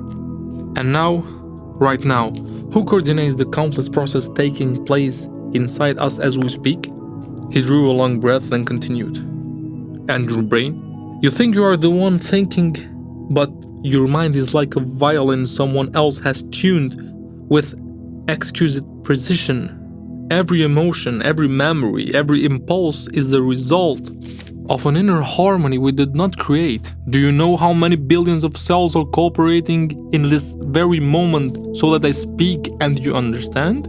Do you know how many bacteria we inhale every second? Yet we do not die because the body has soldiers, an immune system that functions with stricter discipline than any army on earth. And not only do we not command them, most of us don't even understand how they work, though they fight every battle inside us." I listened. I was no longer the sharp-tongued debater trying to win with denial. A strange calmness covered me. My thoughts had been clouded for days, and my certainty in God's non-existence had weakened severely. "Isn't it astonishing," he went on, "that this intricate body, this system of millions of components moving in perfect cooperation without any command from us, functions every day, every night without pause? If not God, then who designed it? Chance? Chaos? Have you never felt in some fragile moment that there is a hidden hand preventing you from falling completely?" I was silent. I had no answer. I wasn't convinced, but I was shaken. For buried inside his words was something more than science, more than philosophy. There was the voice of reason, and perhaps a whisper from the one I had denied for years. But no, I would not surrender. I wanted to push this war to the end, to defeat the very notion of God, to crush the idea that He exists, because He does not. So I began plotting again. What I would research, what I would read, whom I would challenge. Once I left hospital, to continue the war I had declared against the God of the believers. Chapter 13. Day 5 in the hospital. That morning, Dr. Beckham walked into my room once again. "How are we today, young man?" he asked, lively and smiling. "Better than yesterday, and yesterday better than the day before," I answered, repeating the same joke. "I'm glad you're feeling better," he replied, as he adjusted the drip, the serum falling drop by drop into my blood. "I'm better thanks to you, doctor, not thanks to God, as you prefer to tell me," I said deliberately, provoking him. "Oh, really? Then listen to me carefully, young man. I've been holding something back in silence for a long time, something that burns in my soul. Not to show that I know more than others, but because there are questions that are not meant to be silenced nor forgotten. Can a human being truly grasp the value of life without feeling the possibility of its loss? And now, with you, I want to speak precisely about that, about absence. Not the absence of ideas, but physical absence, the absence of organs, those parts of the body that keeps us alive and are so ordinary that they become invisible to our awareness. Because when something is not missing, we are not thankful for it. And when we do not give thanks, we forget. And forgetfulness is the quietest sin of the modern mind. We walk this earth like emperors without crowns, as though we are masters of ourselves, as though everything belongs to us. But we forget one simple fundamental truth: everything we have can be taken from us in a single moment. What remains then? So today I invite you to go deeper, not into dry theory, but into the interior of the body, into that place where if only one link is missing, everything collapses. That's what the doctor said while I lay half reclining on the hospital bed. I find this approach intriguing. I come from a world of logical arguments, but you are inviting me onto the new ground. Go on, I'm listening, I told him, filled with curiosity. Let's begin with the brain, the set of consciousness, he said. It's not just an organ, it's a temple of reason, the gate where the miracle of being happens. Imagine what happens when the king falls. What value does a kingdom have without awareness, without memory, without feeling, without dreams? A body that breathes, but is no longer a person. When the brain dies, the thought that says God does not exist dies with it, and the one who says it dies as well. Then, who is left to deny God when the denier himself is ruined while God continues to exist? If the very mind that denies it's temporary and fragile, how can its denial claim to be eternal? Is that not a contradiction in itself? He concluded, taking a sip of water from the bottle in his hand. I fell silent. Words slipped away from me. More than conviction, I felt a tremor. And the heart, he went on, the inner clock that beats for everything we love. It does not ask, it does not demand gratitude. It simply works in silence. But if it stops, death doesn't grant an extension. In a few minutes, everything goes out. No more shivers, no regret, no tears, no embrace. The heart is the pen of the soul, writing our love day after day. When it stops, the book closes. I no longer spoke. I just watched him. A new light flickered in the darkness of my thoughts. He continued in a gentle voice. The lungs are the invisible wings of life. They don't scream when they stop. They simply fall silent, and with them life falls silent too. A person does not drown in water alone. He drowns in the absence of a breath. Suffocation is a slow silence, like a life without meaning. Who gave these organs their breath? Who taught them to draw in air without ceasing from the moment of birth? You can say chance. But can chance produce such a perfect rhythm, so constant, so unbroken? What repeats without error is not chaos but wisdom. And from whom could such wisdom flow, if not from the wise, the all-knowing, from God? The doctor said, his conviction unwavering. I felt the word chance rise to my lips, but it died in my throat.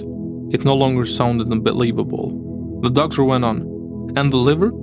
It is the inner guardian, the tireless purifier. We don't feel it until it's gone. And when it fails, every position invades us, just like the consciousness. Invisible while alive, but devastating when it goes silent. The liver does not speak, but its absence screams in pain. To whom does this hidden wisdom belong to? Blind molecules? Or to an invisible, flawless engineer? I stammered inwardly. I could no longer find the reasons that once served as my shield. Dr. Beckham whipped the corners of his mouth with the back of his right hand and continued. The kidneys? They are like silent friends, you don't see them. But when they fail, everything falls into disorder.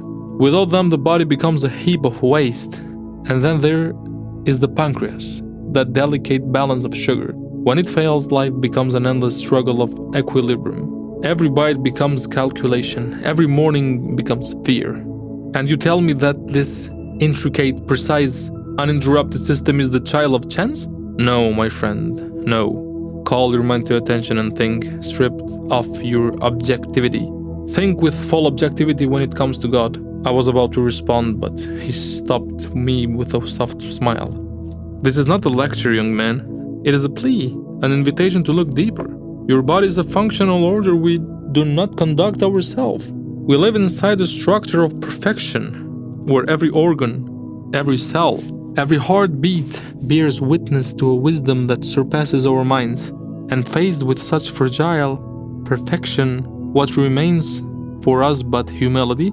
We are not eternal. We are not invincible. Yet precisely there in our fragility lies our greatness. For when you truly understand that you can lose everything in a single second, you begin to love life differently. And a wise person, with no need for sermons, begins to love the Creator and the caretaker of our organs, of our heartbeats, of every breath we take. My mind was only growing more clouded. I was left speechless, as if my mouth had been paralyzed.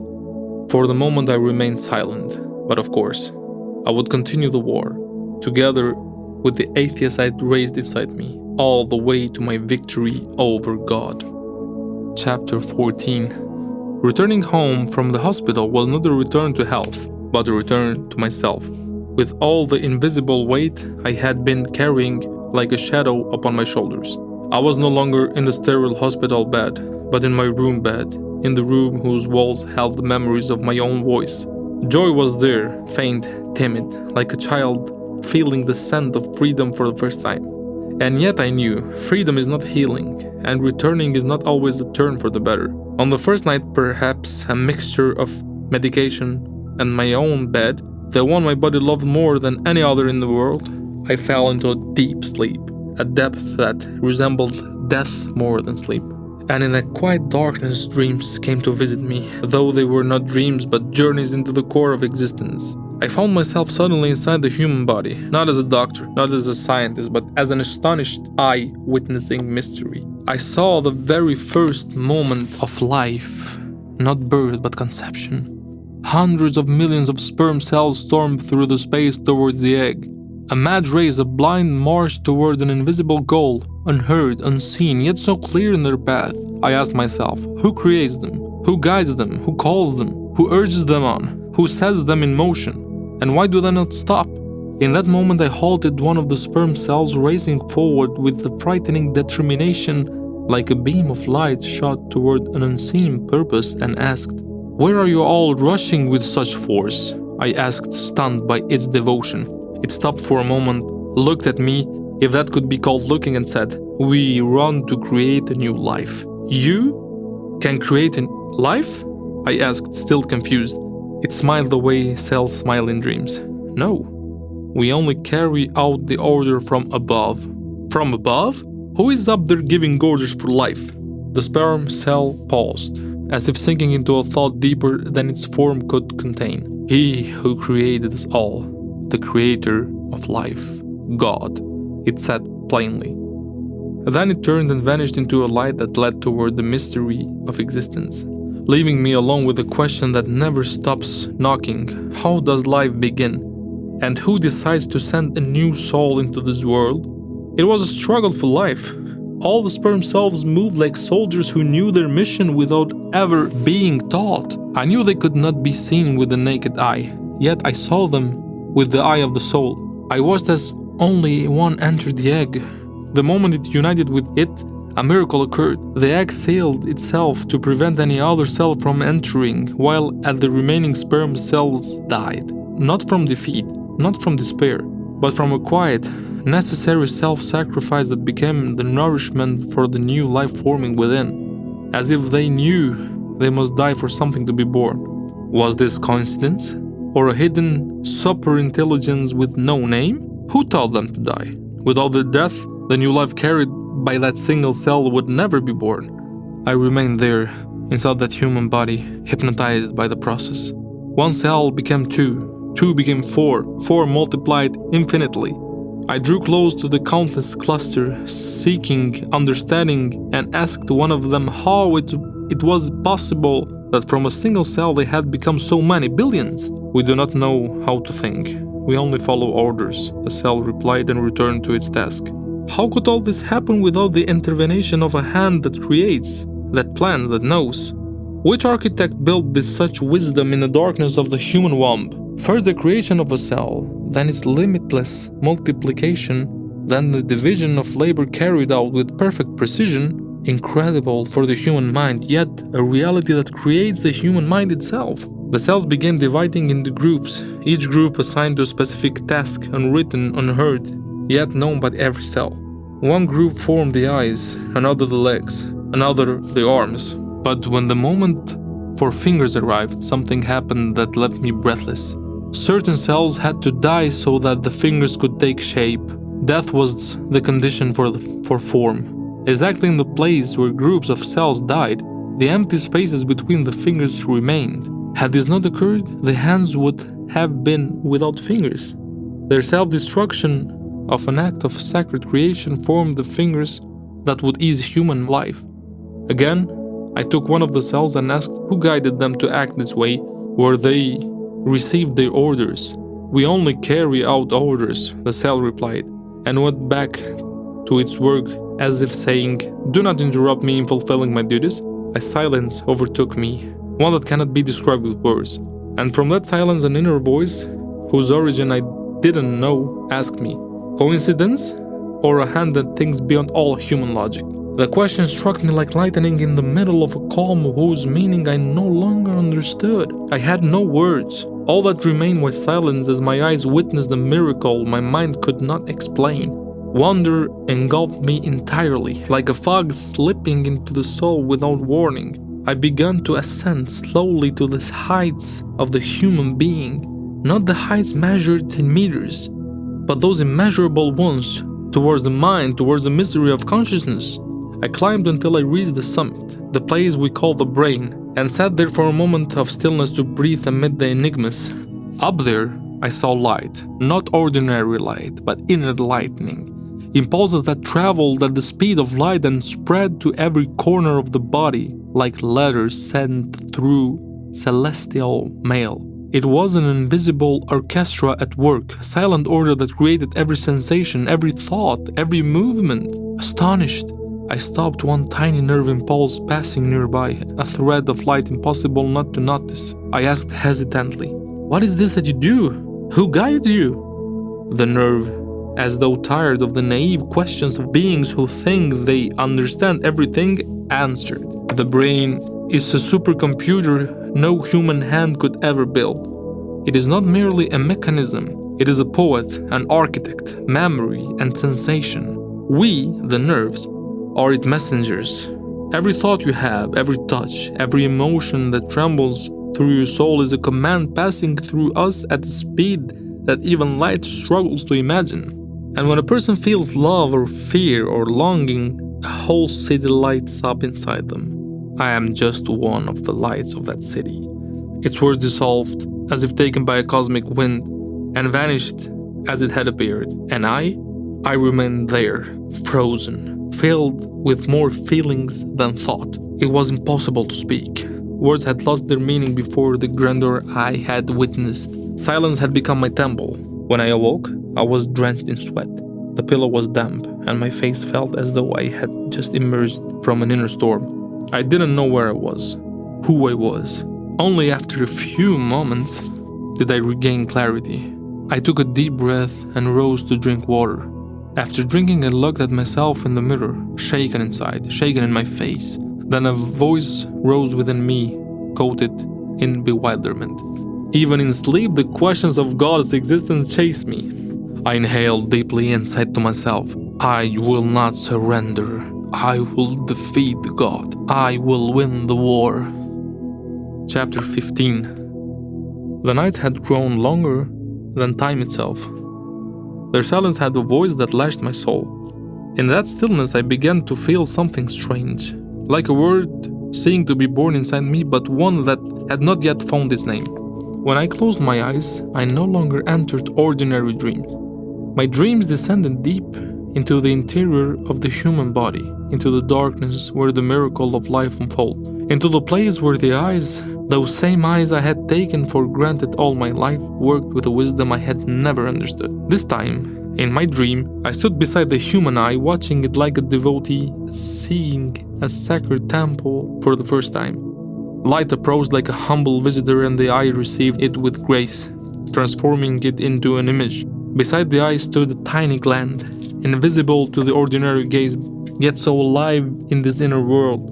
It produced tears, without noise, without haste, with the precision of a miniature universe. I approached it curious like a child. Why do you produce tears without stopping? I asked. The gland answered without the slightest surprise at my presence. Because tears for the eye are like air for the body. Without them it would die slowly. I am here to keep it alive. And who teaches you how much to produce, when to produce tears or when to let them fall? Do you never make mistakes? I am guided by the one who created everything, the Creator. Again him? The invisible one who appears in every law of the body, in every cell, in every breath? The gland was silent for a moment. Then it sensed something. It trembled slightly. Forgive me. The eye has been attacked by an irritant. I must increase the tear production. I must act. The tears began to flow rapidly, more than usual, more than simple moisture. They were like a wall of water protecting the eye from an invisible enemy. When everything calmed down, the gland turned back to me with a wary smile. It was dust. I had to protect the human's eye in whose body I dwell. The brain gave me the signal. The brain, then, not God. Do you see you were wrong? I said to the gland, while it laughed with a kind of laughter no organ has ever made, a laughter born of knowledge. And who speaks to the brain? It replied. Who teaches it when to instruct me? Who gave it the ability to decide in thousands of moments every day? It is not again him, the creator of all things? I fell silent. I had no words. It was like wrestling with my own shadow. The gland continued. Do you know there are 3 types of tears? 3 different ways I express my love for life? Please tell me. What are they? Basal tears are like reflections of normality.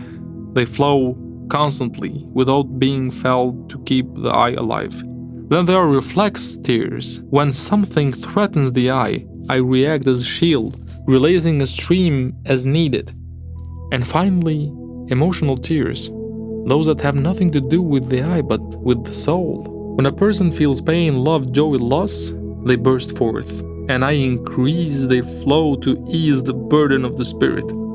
Since you explain all this, and since you say the function of the eye and its tears is so perfect, can you give me a simpler example, something easier for my mind to grasp? I asked, overwhelmed with curiosity. I will explain it in the language of your world, with illustrations you yourself use, the gland replied calmly. Go on, please, I said. Imagine a technological device that, the moment it senses dryness on its surface, activates itself and moistens automatically for protection. Now, imagine a device that when a microscopic particle falls upon it, reacts instantly to cleanse itself.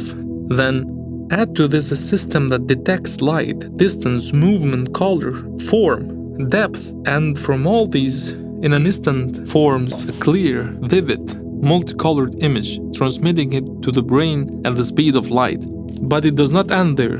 This organ also reacts to emotions. When it feels joy, pain, longing, remorse, or gratitude, it releases special fluids with different compositions according to the emotion. Tears are not one but many, just as I explained. And all these marvelous functions happen within an organ the size of a small marble round placed in a protected cavity, with eyelids that open and close automatically, with hundreds of thousands of cells arranged with greater precision than any surgical instrument. Now tell me, to which engineer do you attribute this miracle? To what blind coincidence? To what unconscious mutation? Does coincidence have a mind to create an eye that cries when the heart and soul break? Does mutation possess a moral sense to instruct the body to express remorse through tears? Does blind matter have sensitivity to send messages that speak louder than words? No, human. Tears are not just water, and the eye is not just a camera. They are living testimonies of a perfect divine wisdom.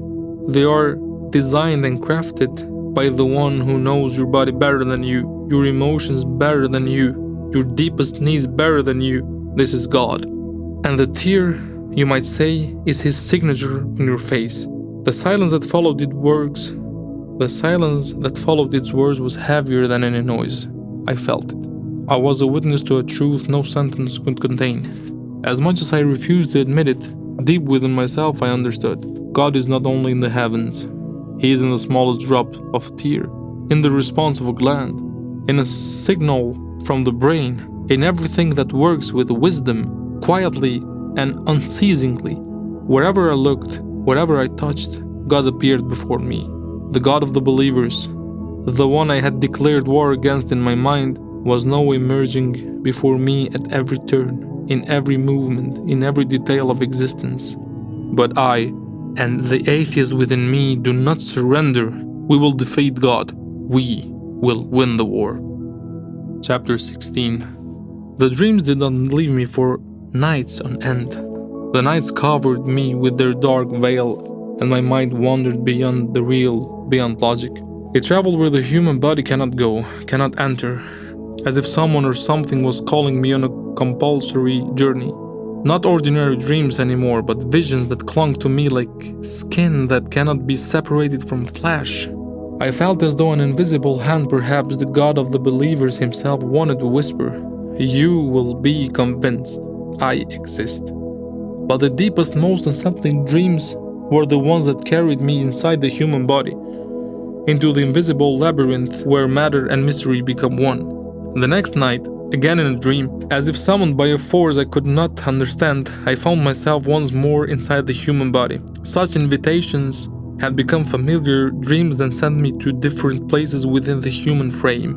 This time, I was not merely an observer, but a traveler sliding through the rivers of life. I was sitting upon the human heart, listening to its beating like a cosmic drum that never ceased. With astonishment, I watched the opening and closing of the heart always, those intelligent gates that open and shut in a perfect synchrony to direct the flow of blood to its rightful path. They ensured that blood never traveled backwards following a one-way logic of movement, like a controlled system with valves that permits flow only in one direction. When a chamber contracted, the valve ahead opened and the one behind closed, creating a strict and rational order in blood circulation. I tried to catch sight of a guard opening or closing the gates, but I saw none. How could such perfection function with any visible help? I asked myself. From the shock and the force of the heart's beating, I slipped and fell into the river of red plasma. The flow pulled me along and suddenly I became one with it, swimming beside the red and white blood cells, with the nutrients that carry the essence of life, glucose, amino acids, vitamins, minerals.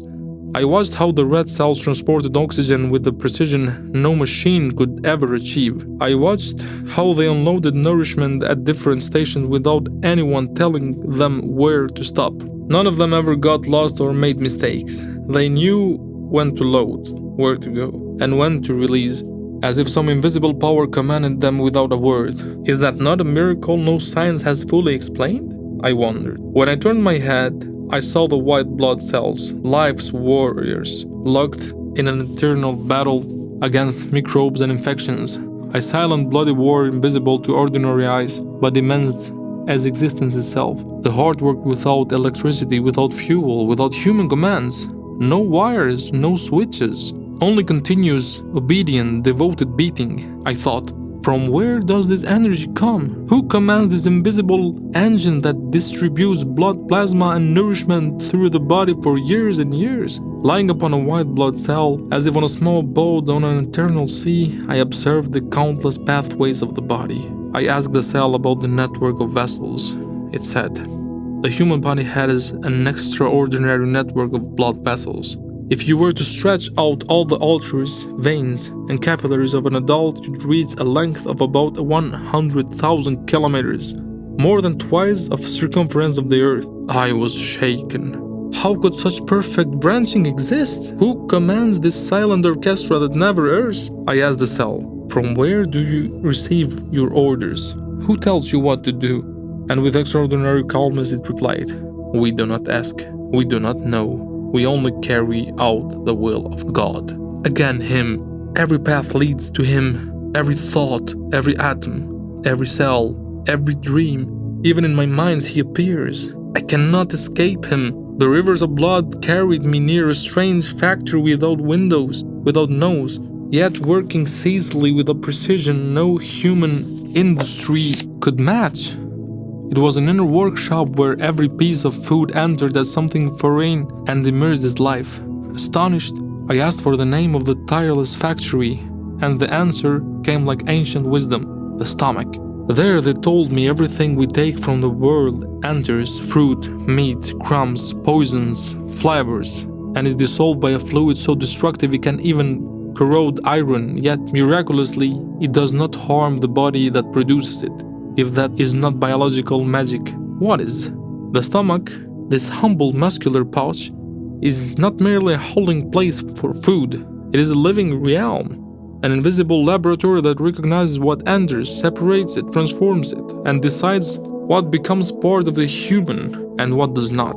Within it, acids, enzymes, and nerves waves collaborate in such perfect order that it cannot be the product of chaos. Just one small disturbance, one unbalanced acid, one signal lost, and the whole balance collapses like a sandcastle under the waves. How could chance construct a system that not only processes food with surgical precision, but also communicates with the brain, sends satiety signals, warns of poisoning, stops eating when life is threatened? This is not mere function. This is quiet care, a bodily consciousness that acts without boasting. And the question that arises is, who taught the stomach to think? Who gave the body this invisible language of communication between parts that never even see each other? Perhaps within every cell a hand is hidden, unseen by the eye but shining brighter than any light, a hand that creates not to convince, but to astonish even the greatest skeptic. A hand shook me. "Son, wake up. What's wrong? Why you're shouting?" I awoke. It was my mother. Tears in her eyes, fear in her heart. "Mother, where am I?" "At home, my son." "Why did you scream? You had a nightmare?" I was silent. I needed time. My mind could not digest all I had experienced. How is it possible that everything inside us functions so perfectly without pause, according only to the will of an invisible being? Anger boiled inside me, growing like a fetus in the womb. Suddenly I rose, filled with rage and fury, and shouted, "Enough! Enough! I will defeat you! I will defeat you, O God of the believers!" My knees gave out. I collapsed on the floor and burst into sobs and groans. My poor mother tried to calm me, but her eyes burned from within. She did not know what tormented me. She could not understand that I was at war with the God of the believers, her God. Shaking, my mind filled with that strange desire to take revenge on God. Yes, I will recover, I will seek help, and when I become strong, I will oppose Him. But can a human declare war on God without declaring war on themselves? Even that question grew inside me, just like the anger. Chapter 17.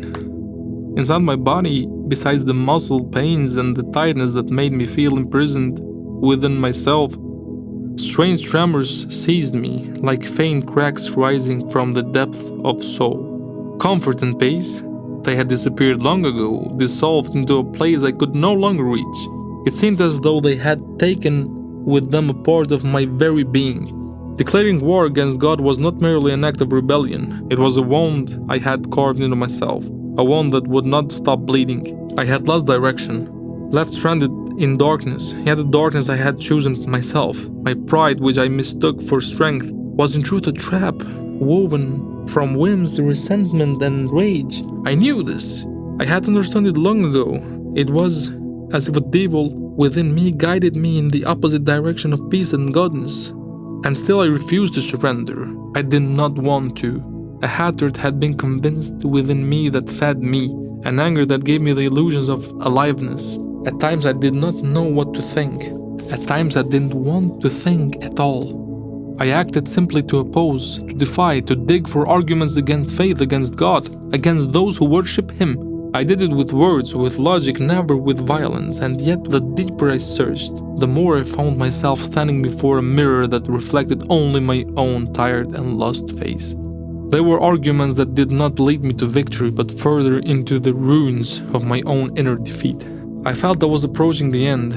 I sensed an urgent need to speak with a psychologist, not only to soothe my very soul, but because within me I felt a last hope perhaps I could still win this battle.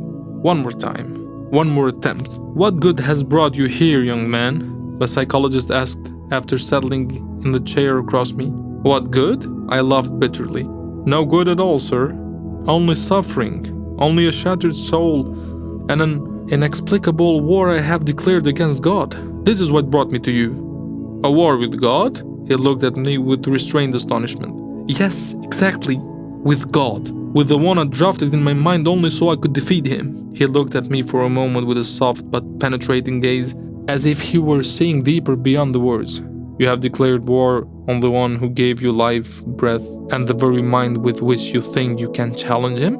Your war is like trying to extinguish the sun with your breath. You are free to fight, but you will never defeat him. He is no tyrant, but the source of everything that you are, every weapon you believe you possess, logic, speech, reason he has given to you.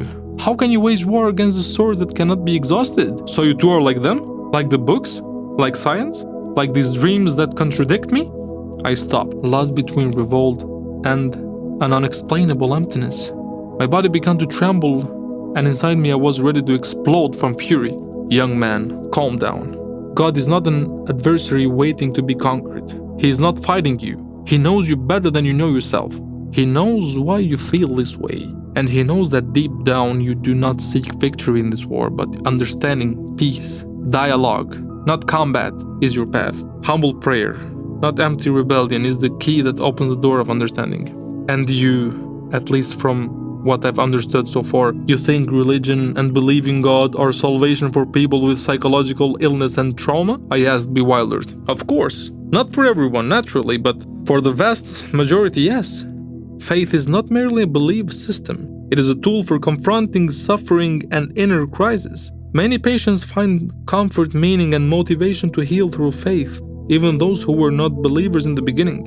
Modern psychology recognizes the positive role of spirituality and religious practices in mental health. Meanwhile, atheism, by denying any deeper meaning beyond what is measurable, can fail to give an individual hope in moments of profound existential pain. For it serves the connection between the creature and the creator," the psychologist said in a calm voice. I listened intently. Though he spoke gently, at the moment I wanted to punch him in the face, but then another feeling rose within me, humility, and I wanted to kiss him on the forehead. He shook me at my core. I could see that my pride had begun to bend like a weary flag after a lost battle, but the atheist within me, oh, the atheist. I felt I was reaching the end, an end that could be destruction of rebirth. I felt I was approaching the moment of raising the white flag. I had no path left, no strength left, only one remaining desire, to try once more. And if I could not, I would raise my hands, not as one defeated, but as one ready to be embraced, though perhaps still with a weight upon the heart. Chapter 18. I felt in my soul that I had to meet Bardi again. I did not fully understand why, but a strange dependence on him had taken root within me. During these last 2 years, whenever darkness covered me, whenever my soul collapsed, it was always Bardi who came first to my mind, and without hesitation, I would call him. He came as always with that gentle and quiet calm of his, which made his presence a kind of healing for me. This time, the feeling was even deeper. I cannot say exactly why, but this meeting with him felt more special than the previous ones. Perhaps because of the weight pressing on my soul. Perhaps because of my inner need to cling to a word of truth. I felt that I needed not just a conversation but guidance. I called him. He responded immediately, with the same warmth that he had never changed. I was thirsty for his words. This time, more than for a debate, I was ready to listen. He understood this, and as soon as I finished my question, he began to speak with his usual calm, though his words now felt deeper, as in a meeting where the souls need counsel more than argument.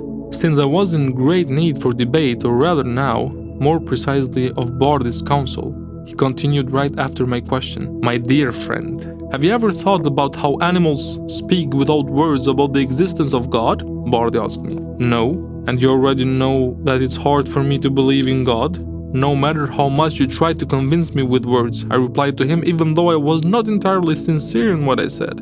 Then I am trying to bring you as close as possible to the arguments. Let me begin with bees. A common bee, which for most people is nothing more than a stinging insect, isn't that so? Yes, more or less, that's what I think too, I answered coldly.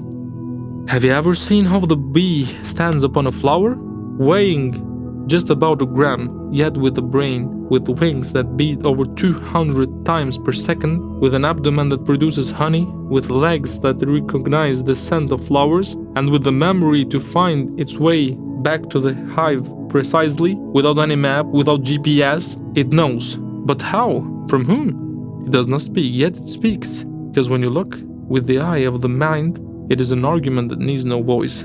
A living wonder that has neither schooling nor human intellect, yet does things no human could do even with the laboratory. That is one bee. Now let me show you an elephant, or a butterfly, or a mother wolf who has never read a single book, yet knows how to protect her young with her life. For each of them is a universe, a sign, a work of art, a silent soul crying out from the depth of creation.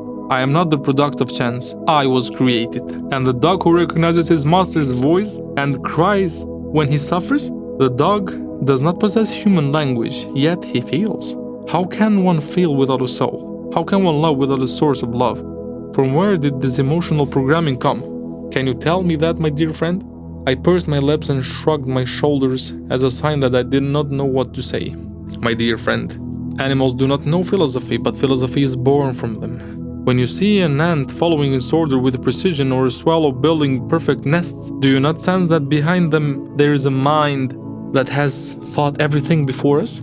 Are not animals carriers of God's wisdom without ever speaking of Him? Are they not the purest witnesses that God exists? For they do not commit sin, nor doubt, nor rebellion. They live by the law that He, God, gave them from the very first day. You who say, I don't believe in God, look at the seagull above the sea. It does not contradict you, but its silence refutes you. For in its flight is the hand of the one who blew spirit into all living beings. And the marvel is this, they live without philosophy, yet the highest philosophy is born from them. What can I say, Bardi?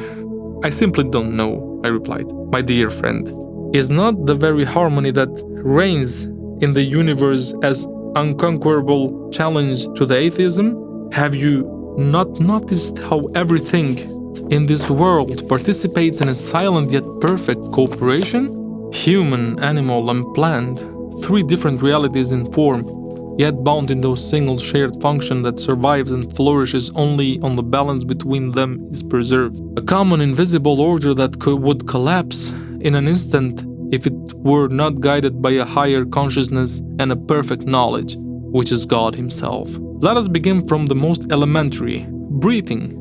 The human inhales oxygen and exhales carbon dioxide. Plants take in exactly the carbon dioxide and release oxygen. Is it blind coincidence? No. It is a perfect cooperation between two realities that do not communicate with words, but with life. This system cannot arise from chaos because it requires planning, balance, and an absolute interdependence.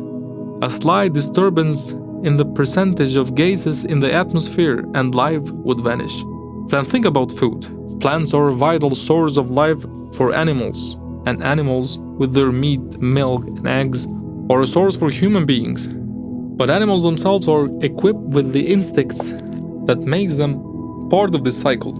The cow does not understand why it eats grass, but its body produces precisely what the human body needs. Who ordered this functional, interdependent change that operate without awareness? Is this merely a meaningless game of DNA? Or is it the command of an invisible knowledge that knows the need before the creature itself is born? My dear friend, now think about renewal and healing. Plants possess healing properties for humans. Modern medicine, despite its technology, still uses plant extracts as a basis. And even animals, when they fall ill, seek specific plants to heal, without any training, without education, but with an inner guidance. Who showed them which plant cures which ailment? From where did this unconscious knowledge rise? My dear friend, the relationship between human animal and plant is like a Swiss watch. Every cog moves another. Nothing is superfluous. Nothing is unnecessary.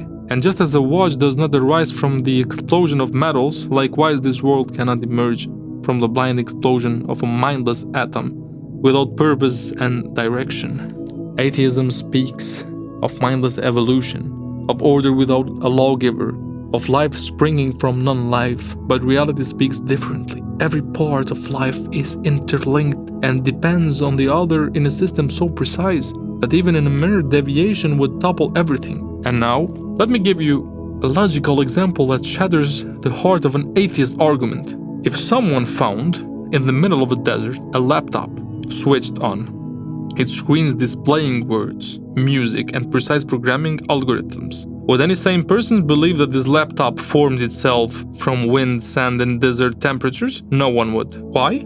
Because the intelligence of the device cannot be the product of change.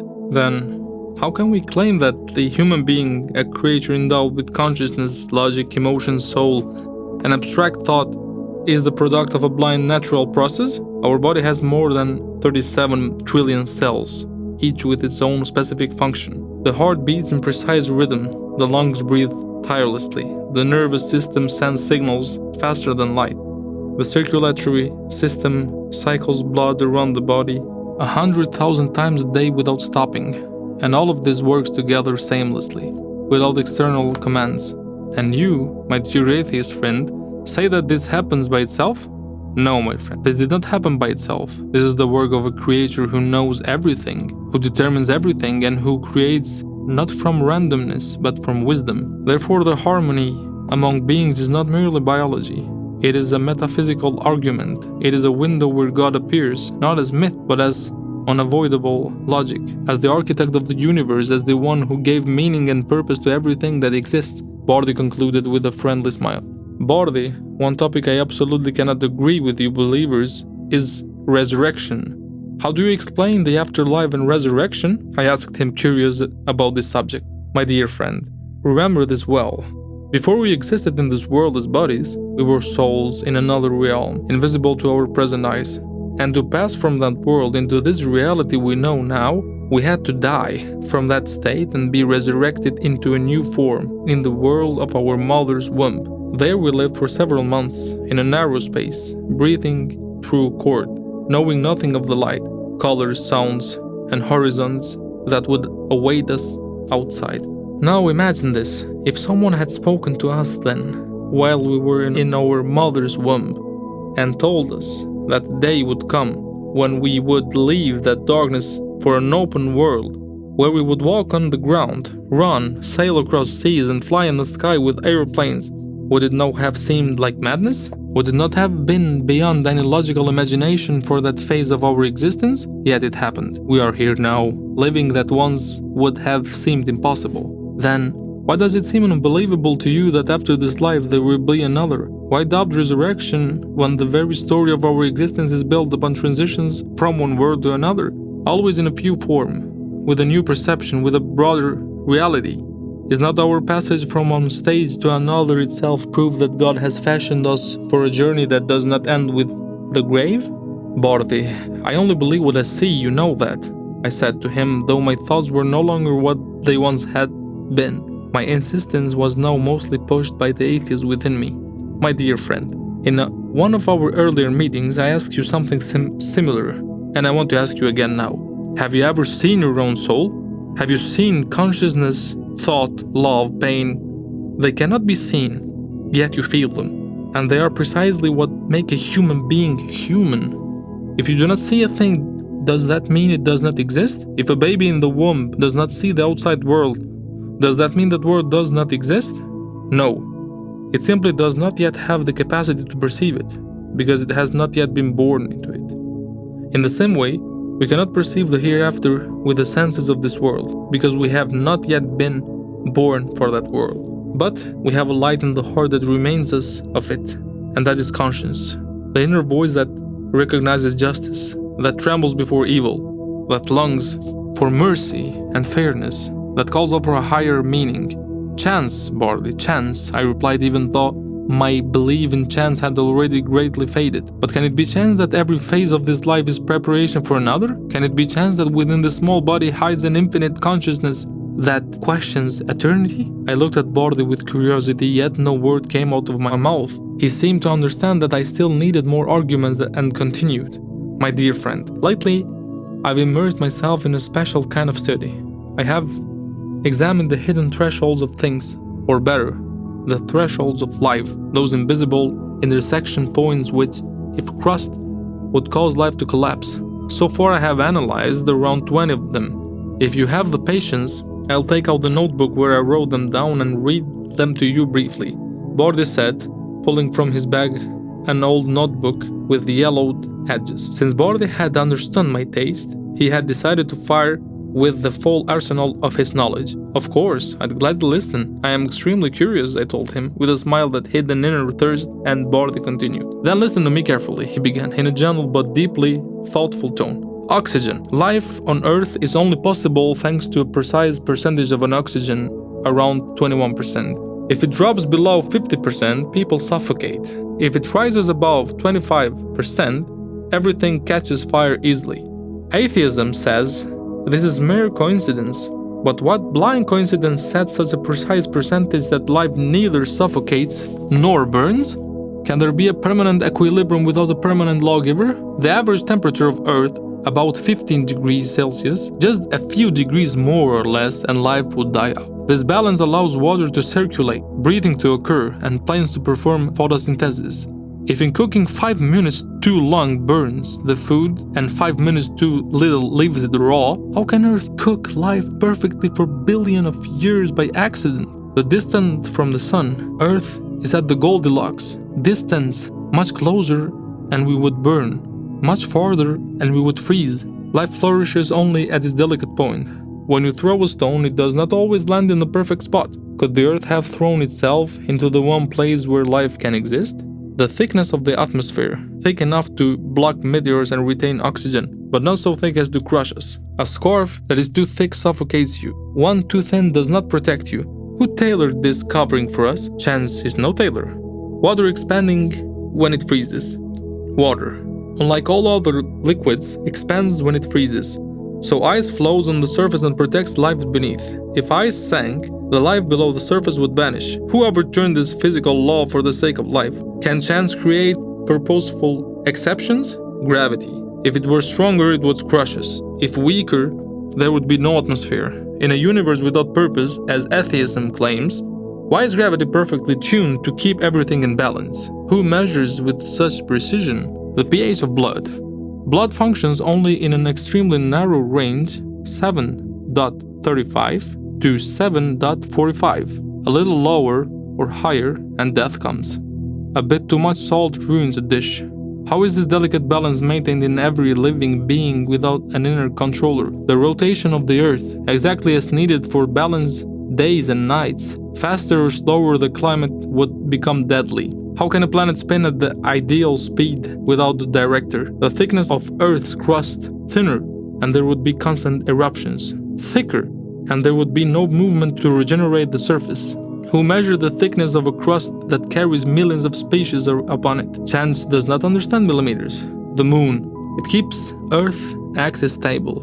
Without it, the climate would be chaotic. A single satellite at just the right size and destined to sustain life. Is this truly just luck? The ozone layer, It shields us from deadly UV rays. Slightly thinner and we burn, slightly thicker and we are plunged into vital darkness. In a blind universe, who placed a transparent shield over Earth? Nuclear reactions in star.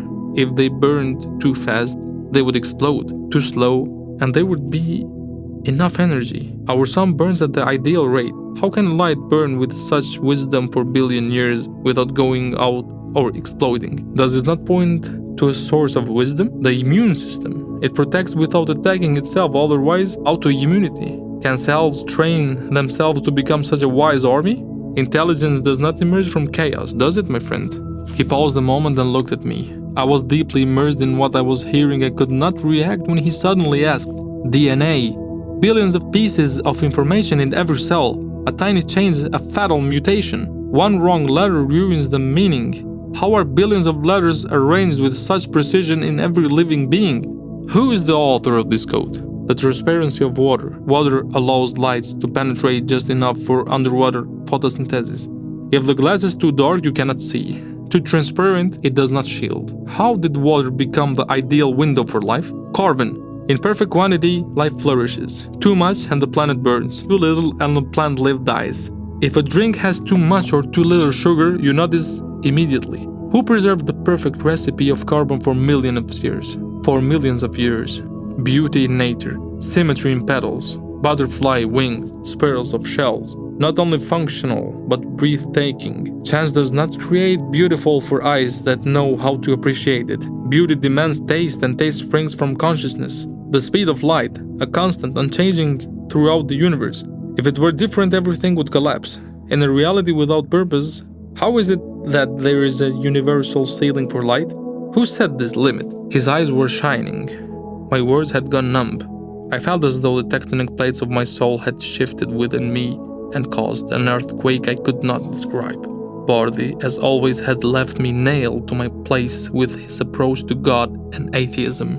He seemed made for this mission, and I had nothing left to say. I could only remain silent.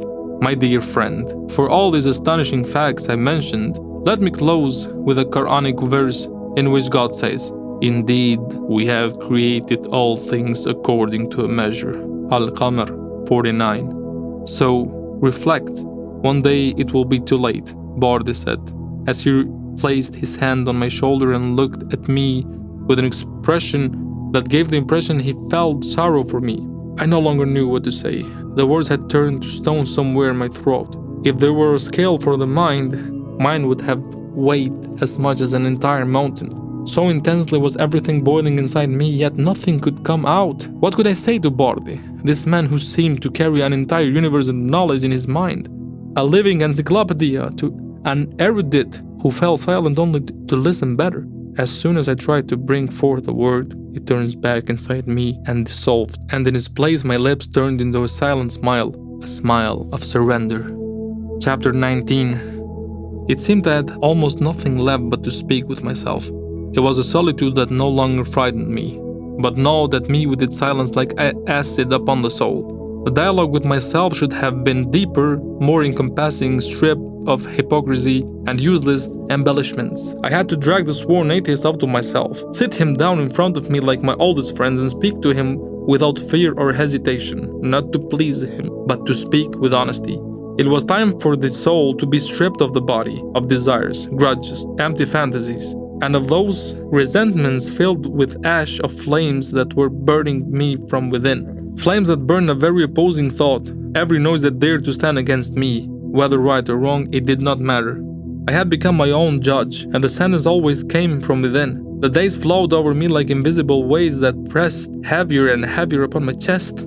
My mind ground on without rest, like a windmill that cannot stop because the wind blows mercilessly. 74 hours a day, 7 days a week. To others it might have seemed madness. Perhaps it was. But not now. Not now that I had decided to speak to myself. Now that I had dared to tell myself the naked truth.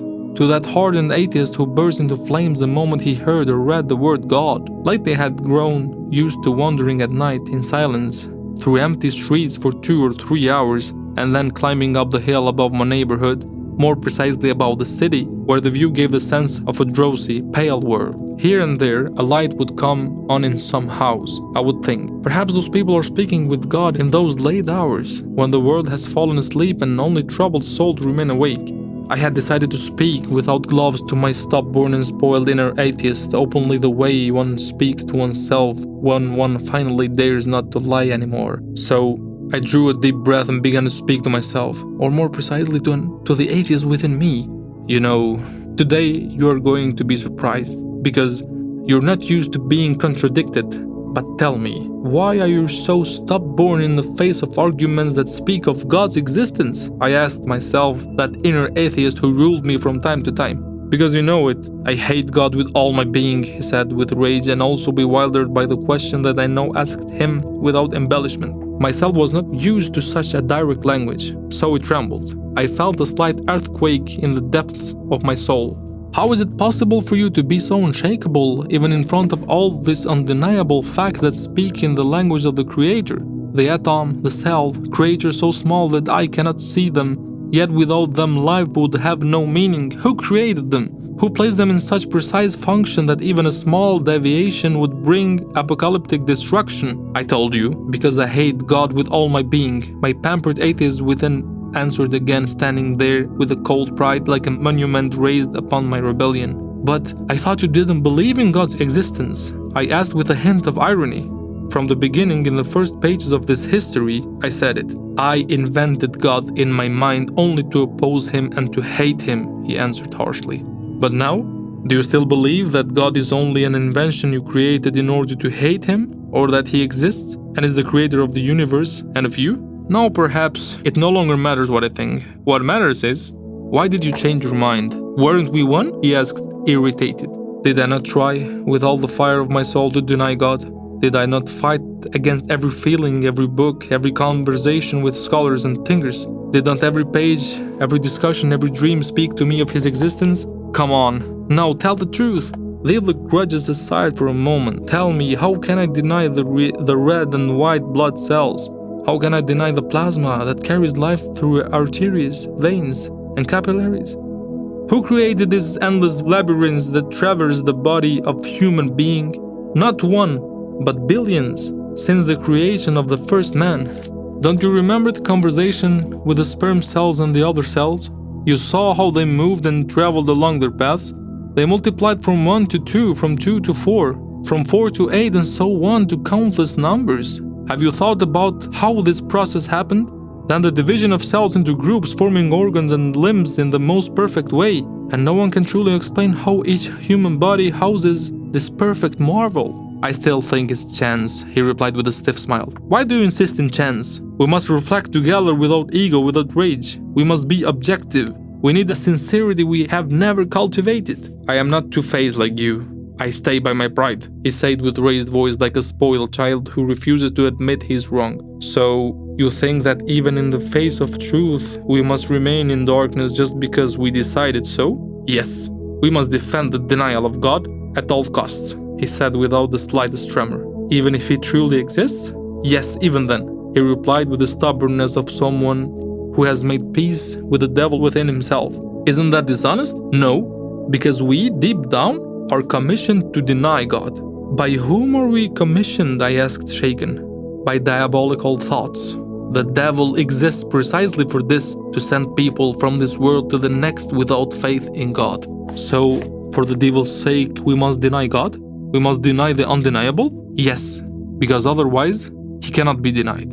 Everything around us, everything within and outside us, above and beneath us, speaks of him. Well then, how are we to deny him then? Listen, I will try to deny God for a little while longer. Not because I still feel the need for this battle, but for you, for your sake. Because I created you, I raised you, and I spoiled you. But the way things are going, the day is not far when you will be left alone. Start thinking for yourself, oh myself. Do not act out of spite anymore, out of whims, for the devil's sake. Because this way you will end up in the fire of hell, together with me, forever, in fact. I said to the atheist within me, I said it to myself. That night, shrouded in heavy silence, I finally rose from that rock which, for many nights, had stood like a solid witness to my loneliness. My body was trembling with exhaustion, but my soul was weighed down by an existential fog, dense and untouchable. Confusion and bewilderment had gripped me like invisible roots stretching deep into my subconsciousness, halting every attempt to find meaning. The atheist within me still stood unshaken, a cold statue of logic in the midst of emotional ruins. My mind had become a field set ablaze by the burdens of the unknown. Every thought echoed like a stifled scream in a void without answers. A soft yet terrifying darkness had wrapped itself around my soul, dimming every inner light, every memory, every dream that had once kept me alive. Chapter 20. The battle with myself went on. The rock on my favorite hill was no longer just a motionless stone. It had become an extension of my body, like a hidden bone of the soul that helped me bear the weight of myself. I spent endless hours, nights without end, sitting on it, speaking to myself in ways I would never dare speak to anyone else. The rock was the oldest, quietest, and most patient listener. Only it knew how fierce and war inside me was. The war with myself, the war with the atheist I carried within. The atheist inside me, that hardened voice that had grown in my ribs like an inner organ, had changed his language tonight. He no longer spoke to me with dry arguments, but with the words of philosophers, as if to hurl at me the truths that once seemed like foundation stones but now looked like towers of sand. Isn't it shameful to throw into the trash all those pages of books, all those years of reading, all those nights with Socrates, Nietzsche, Kant, with all those who tore away the curtain of illusions? Just so that you would dare no longer believe in an imaginary God? He said in a voice that burned. I stopped. His words pierced me. I think it shames me more to stubbornly cling to a falsehood just for the sake of my former pride, I answered myself. Ah, so you're sure now that God exists? He said, not only with anger but with a kind of fatal despair.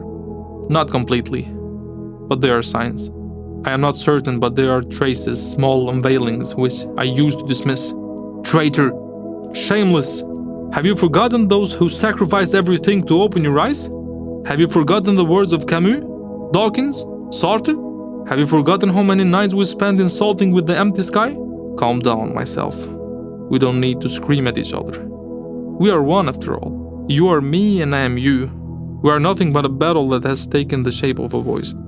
You deserve even harsher words, because you're nothing but a coward who surrendered, a wretch who got scared of uncertainty, and for that you will be punished with contempt, he answered harshly. You know what? Since you mentioned philosophers, I will not be honest. I've begun to doubt some of them. Some seem to me like people who tried to step into the competences of the Creator, and for that reason, some of them ended up insane. You are blaspheming. Now you believe in God's competences? You fool! Your reason has abandoned you completely. Has philosophy fallen from your throne now as well? It is not madness. It is humility. Not surrender, but recognition of my limit. I am not denying reason. I am placing it where it belongs. I replied it to the atheist within me with conviction. You have lost. And I no longer want to be part of this loss, the atheist said angrily. Isn't loss itself also a way of finding direction? And what do you say about believing philosophers? Those who are wise, calm, and at peace, who use their minds not to refute but to understand. Most importantly, none of them is spoken enough, nor is there any fact that they ended up insane. He stopped. He was silent for a long moment. It was the first time he did not speak with the same fire. Perhaps because they know that the mind has limits, that is not infinite, and is not ashamed to admit that it cannot bear anything. Perhaps because they know how to bow before that which cannot be defined, I continued. Do not you dare lecture me. You are just another who surrendered to uncertainty, the atheist inside me shouted again. No, I have not surrendered. I have awakened. I have finally understood that logic is a bridge to cross, not a shelter to hide in. It is a tool, not a god. And every tool has its limits. You who have lived in me as a soaring voice of denial have helped me shape myself. But now, I no longer hear your voice as reasoning but as an echo of fear. Oh, myself, don't you see? Nothing is on our side. Everything is a part of a necessary design. It is enough for a single particle to change, a single atom, a physical constant. the structure of a protein, or one component of the human body, and life as we know it becomes impossible. The universe functions with such a delicate balance that every element seems placed there by hand.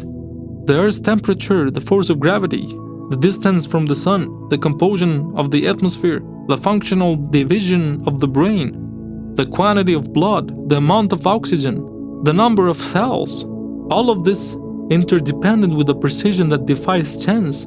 Do you understand, O myself? Do you understand that everything is against us? I've gone mad. I've gone mad. At that moment, I sprang up with a fury I had not accepted even for myself. My scream tore the night, crashing against the dark windows of the city. The stars shuddered for a moment, as if they had heard some ancient lament of a divided soul. My body trembled like a leaf. It was a war that weighed on me to the marrow.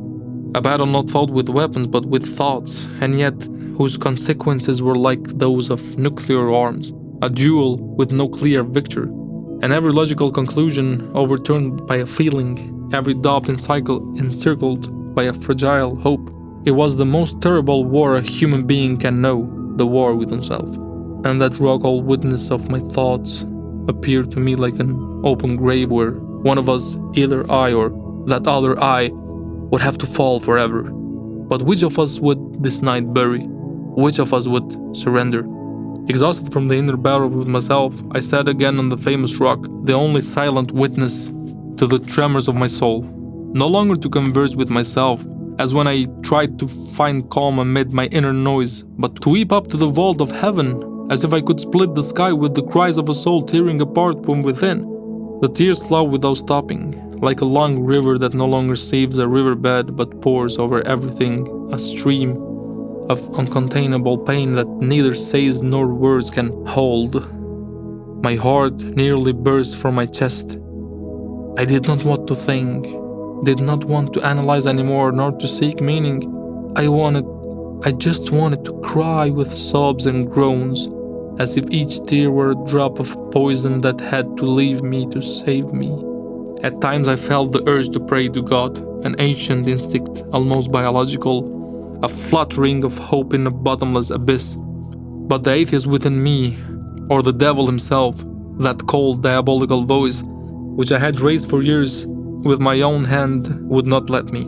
He had become like a serpent coiled around my throat, pressing my chest, squeezing my breath with the hands of the mind that had convinced me everything is chance, emptiness, and ash. And there, in the midst of that deep fracture between a soul that sought God and a mind that denied Him, I felt more alone than ever.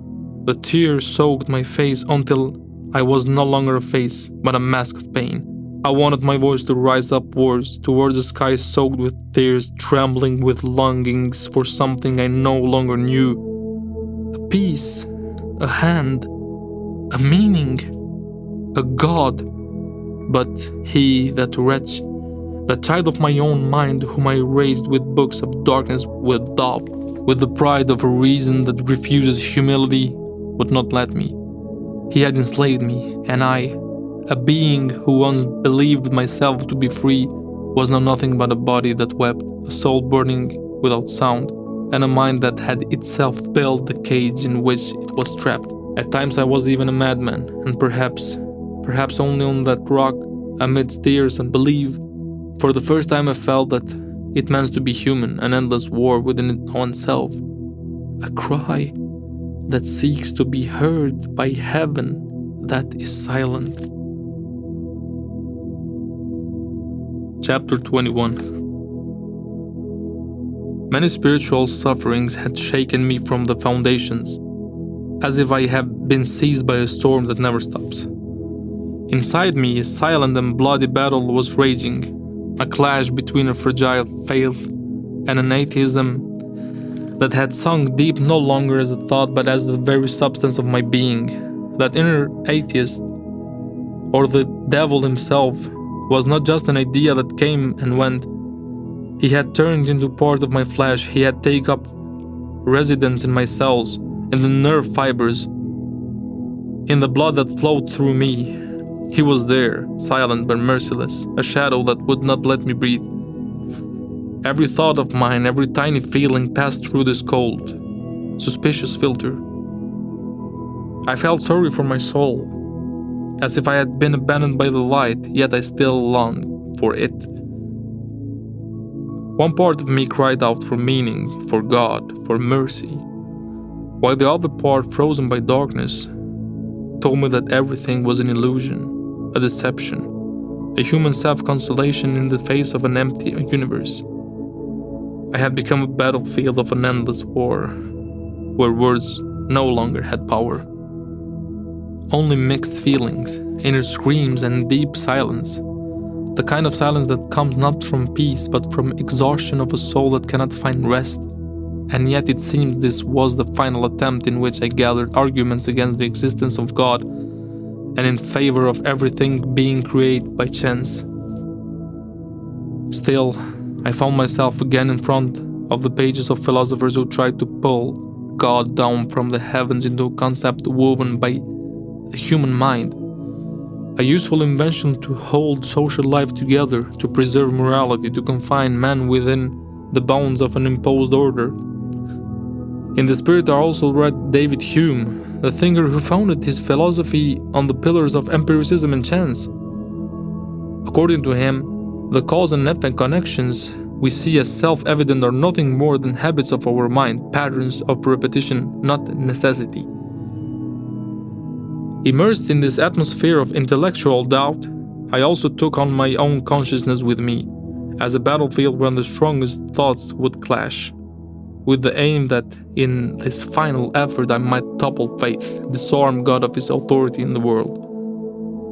I remained determined to see the human being as chance, the product of a long chain of probabilities without any divine intervention. But the more I read, the more I stopped at one question. If the first human being was an accident of nature, how is continuity explained? What about the second, the billionth, the 8 billionth? How is it possible that accident becomes rule, that chaos preserves form? In the midst of this troubled meditation, a small gesture jolted my mind with the force of lightning. My hand slipped, the cup fell, the coffee spilled, and the porcelain shattered into pieces. It was a completely random movement. But after the simple event, in the silence that followed, a deep thought took hold of me. Chance intervenes to destroy, not to build. Mind, hand, purpose, and the work of several people had been needed to create that cup. To destroy it, a single moment of carelessness was enough. A small step in the darkness of an awareness, an act of chance. Yes, chance. Exactly. I froze. I felt my body grow heavy and my mind filled with contradictions I could no longer handle. Suddenly, the books surrounding me were no longer food for the mind, but chains for the soul. I threw them away in fury. The cry burst out without thinking. The more I try not to believe, the more I am believing. In that moment, even the atheist within me was shaken. Every particle of his world, every form, every order, every symmetry, every invisible law that governs being spoke to me of him. Of him who is not a human invention but my fabrication, but the source from which man himself had sprung and all that is seen and unseen, the entire universe. It is not the mind that created God, but God who inspired the mind with the capacity to understand, to doubt, to seek, and ultimately to believe. For His Majesty does not lie only in the infinite universe or in the laws that govern the galaxies. It is manifested also in a small moment, like the fall of a cup, which can awaken the soul from the sleep of doubt. And it was precisely in that moment that I understood. Chance has neither the power nor the ability to create order. Nothing is born by itself in perfection. Therefore, everything that exists from a single cell to a human consciousness itself is a clear reflection of a perfect creator. God is not the moral necessity of society, but the foundation of existence itself. And in the end, when every doubt has been burned up in the light of truth, when pride had bowed down and the empty soul longed for the source, nothing remained for me but to pour out tears of repentance, to join with my inner atheist and surrender, not as losers, but as a human being who at least understands meaning.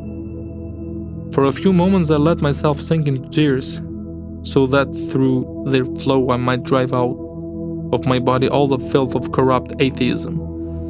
The tears slid down my cheeks together at the tip of my beard, and united they struck to the ground like raindrops. After I wept almost to fainting, I slowly rose to my feet on legs almost ruined, that could barely hold my body. As I lifted myself and stood upright, I spoke to myself in astonishment. I searched and probed to the depths of the human body to find arguments to deny God. But wherever I touched, whatever I thought, whatever I read and lived through, spoke to me of His existence. At first, I invited God in order to fight Him, and ended up finding Him as my creator, the creator of the universe.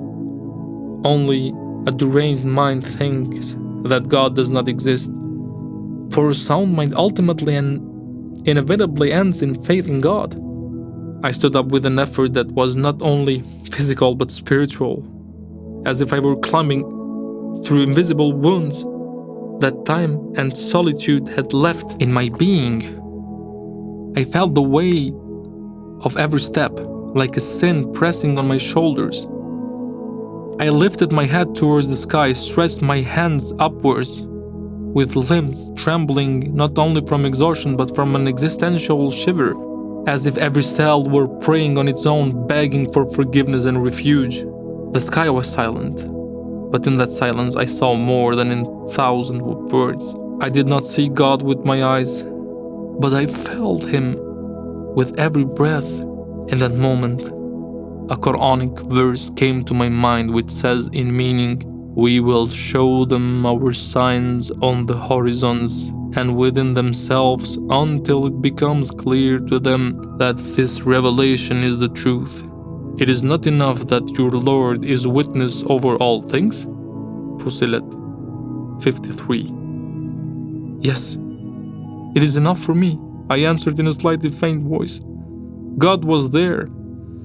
He had always been there, in the shadows of my forgetfulness, in the moments when my heart had shut the door against Him,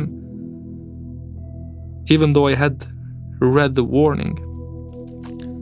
And so, with my heart pounding, as if it wanted to burst out of my chest, with my tongue unable to find the right words, I whispered between my tired breaths, "Oh God."